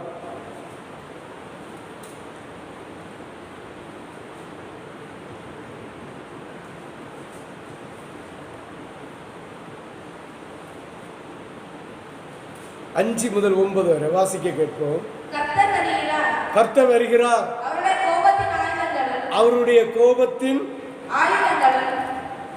ஆயுதங்களா, கோபத்தின் ஆயுதங்கள். ஆமே, அதான் கொரோனா. இன்றைய செய்தியில மனுஷனுடைய வீழ்ச்சியில கொரோனாவையும் பற்றி கர்த்தர் பேசியிருக்கிறார். ஆமேன். 13 எத்தனை வாசிக்க, 5:2 வாசி. கர்த்தர் வருகிறார், அவருடைய கோபத்தின் ஆயுதங்களும் தேசத்தை எல்லாம் அழிக்க வானம்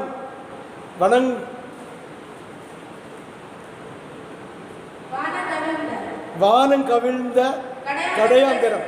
வானம் கவிழ்ந்தன்னா வெகு தூரம் உள்ள கடைசி வரை உள்ள கடையாந்தர தேசத்திலிருந்து வருகிறது. அலறுங்கள், கர்த்தரின் நாள் சமீபமாய் இருக்கிறது. அது சர்வ வல்லவரிடத்திலிருந்து மகா சங்காரமாய் வரும். ஆதலால் எல்லா கைகளும் நெகிழ்ந்து எல்லா மனுஷரின் இருதயமும் கரைந்து போகும். அவர்கள் திகில் அடைவார்கள், வேதனைகளும் வாதைகளும் அவர்களை பிடிக்கும். பிள்ளை பெறுகிறவர்களைப் போல வேதனைப்படுவார்கள், ஒருவரை ஒருவர் பிரமித்து பார்ப்பார்கள். அவர்கள் முகங்கள் நெருப்பான முகங்களாயிருக்கும். இதோ தேசத்தை பாழாக்கி அதன் பாவிகளை அதிலிருந்து அழிப்பதற்காக கர்த்தருடைய நாள் கடூரமும் மூர்க்கமும் உக்கிரமாய் வருகிறது. இனி அதுக்கு அடுத்த வசனங்களை வாசித்தா இதுக்கெல்லாம் தப்புகிற பிள்ளைகளை ஜெகஜோதியா வைக்க போகிறார். ஆமே, இந்த கொரோனா, அடுத்து வருகிற கொப்பளம், அடுத்து வருகிற யுத்தம், இதுக்கெல்லாம் விலக்கி பாதுகாத்து கர்த்தருடைய ரகசிய வருகை வர இடைப்பட்ட நேரத்தில் இருக்கிற பிள்ளைகளை ஜெகஜோதியா வைக்க போகிறார். ஆமேன்னு சொல்லி அல்லது வீட்டில் போய் அதுக்கு அடுத்துள்ளதை வாசிக்க. ஆமேன், ஜெகஜோதியா வைக்க போகிறார். ஆமேன். யாருக்கெல்லாம் புரியுது? உணர்வடைந்த உள்ளங்களாக வசனத்தை கேளுங்கள். அடுத்தது இங்க 17வது வசனத்தை பாரு. ஆதாமை நோக்கி பாருங்க, மனைவிக்கு வார்த்தையை கேட்டோ, புருஷனுடைய வார்த்தையை கேட்டோ, பெற்றோருடைய வார்த்தையை கேட்டோ, பிள்ளையுடைய வார்த்தையை கேட்டோ, தேவனுடைய வசனத்தை, தேவனுடைய வார்த்தையை புறந்தள்ளினால் அவர் இப்படி சொல்லுவார். யாருடைய வார்த்தையை கேட்டாரு? ஆதாம் எனக்கு வார்த்தையை கேட்டார். ஏவாளுடைய மனைவிக்கு வார்த்தையை கேட்டார். அதை கர்த்தர் சுட்டி காட்டுகிறார். என்ன காட்டுகிறார்? சுட்டி காட்டுகிறார். இன்னைக்கு நீ புருஷனுடைய சத்தத்துக்கு சவுண்டுக்கோ இல்லை பிள்ளைகளுடைய வார்த்தைக்கோ ஏற்று தேவனுடைய வார்த்தையை அசட்டை செய்தால் இதை ஒன்ன சுட்டி காட்டி நியாயம் தீர்ப்பார். ஆமேன், ஆமேன். என்ன செய்து நியாயம் தீர்ப்பார்? வார்த்தையை சுட்டி காட்டி அவர் சொல்லுகிறார்.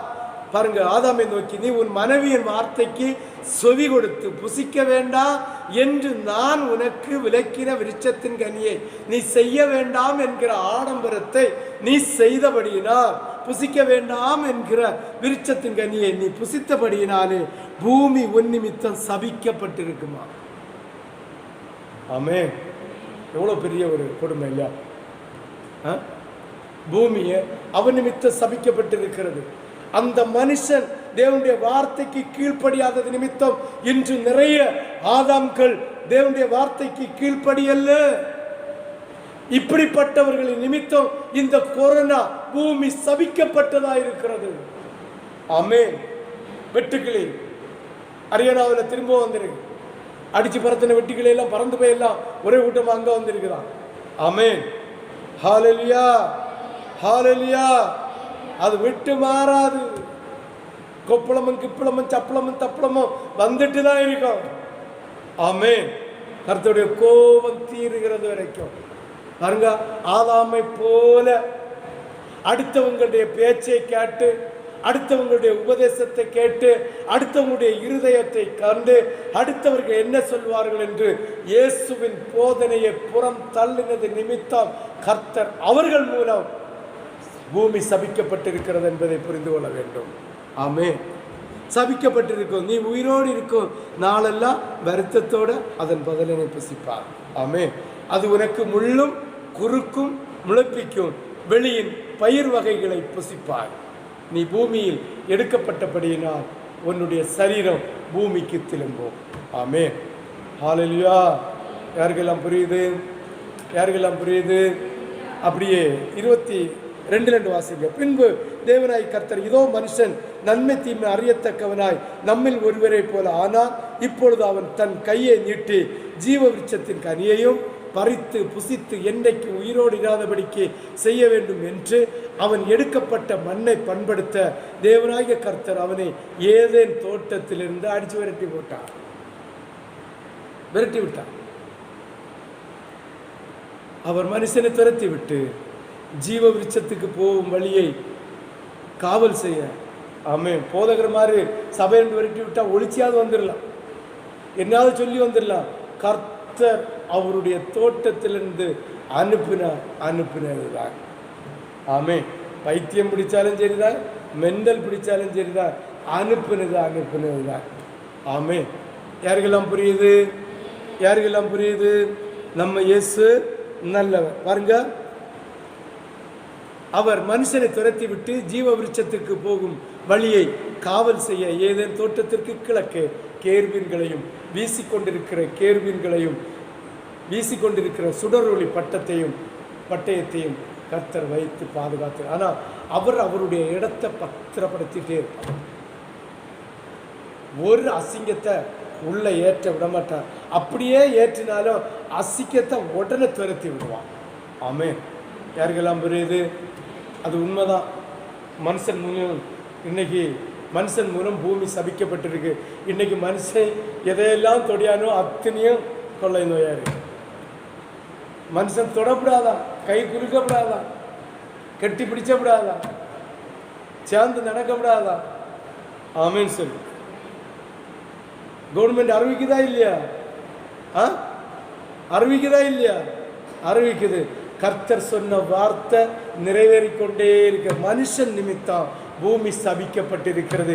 மனுஷன் தொடுகிறது. அதாவது ஆதாமை போல கர்த்தருடைய வார்த்தைக்கு கீழ்ப்படியாமல் விழுந்து போய் நான் என்ன செஞ்சேன் என்று சொல்லுகிற வார்த்தையை அசட்டை பண்ணுகிற ஜனங்கள் தொடுகிறது. அத்தனையும் தீட்டு, அத்தனையும் சபிக்கப்பட்டது என்பதை கர்த்தராகிய தேவன் இந்த வீழ்ச்சியிலிருந்து நமக்கு கற்றுத்தருகிறார்.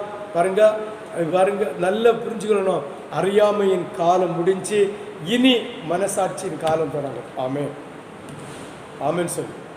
ஹல்லேலூயா. நம்ம இயேசு நல்லவர் இல்லையா? இன்னத்த செய்தி உண்மையிலே சொல்றேன், ஒரு வார்த்தை கூட என்னுடைய நாவிலிருந்து சொந்தமா வரல. ஆமென். அத்தனையும் நேற்று இரவு கர்த்தர் என்னோடு பேசினதும் இன்று அவர் பலிபீடத்தில் சிங்காசனம் விட்டு அப்படி ஜெகஜோதியாக கேருபின் மத்தியில் உட்கார்ந்திருந்து அவர் சொல்லி கொண்டிருந்த வார்த்தையை சமாதானத்தோடு இதை யூடியூப்பில் கேட்டுக்கொண்டிருக்கிற, மீடியாவில் கேட்டுக்கொண்டிருக்கிற பிள்ளைகளுக்கும் சபை பிள்ளைகளுக்கும் கர்த்தர் அறிவிக்கிறார். இந்த செய்தியை உங்களுடைய நற்செய்தியாக ஏற்றுக்கொண்டு உங்களை நீங்கள் தேவனுடைய பலத்தை பெறுவதற்கு ஆயத்தப்படுங்கள். கர்த்தர் தாமே உங்களை ஆசீர்வதிப்பாராக.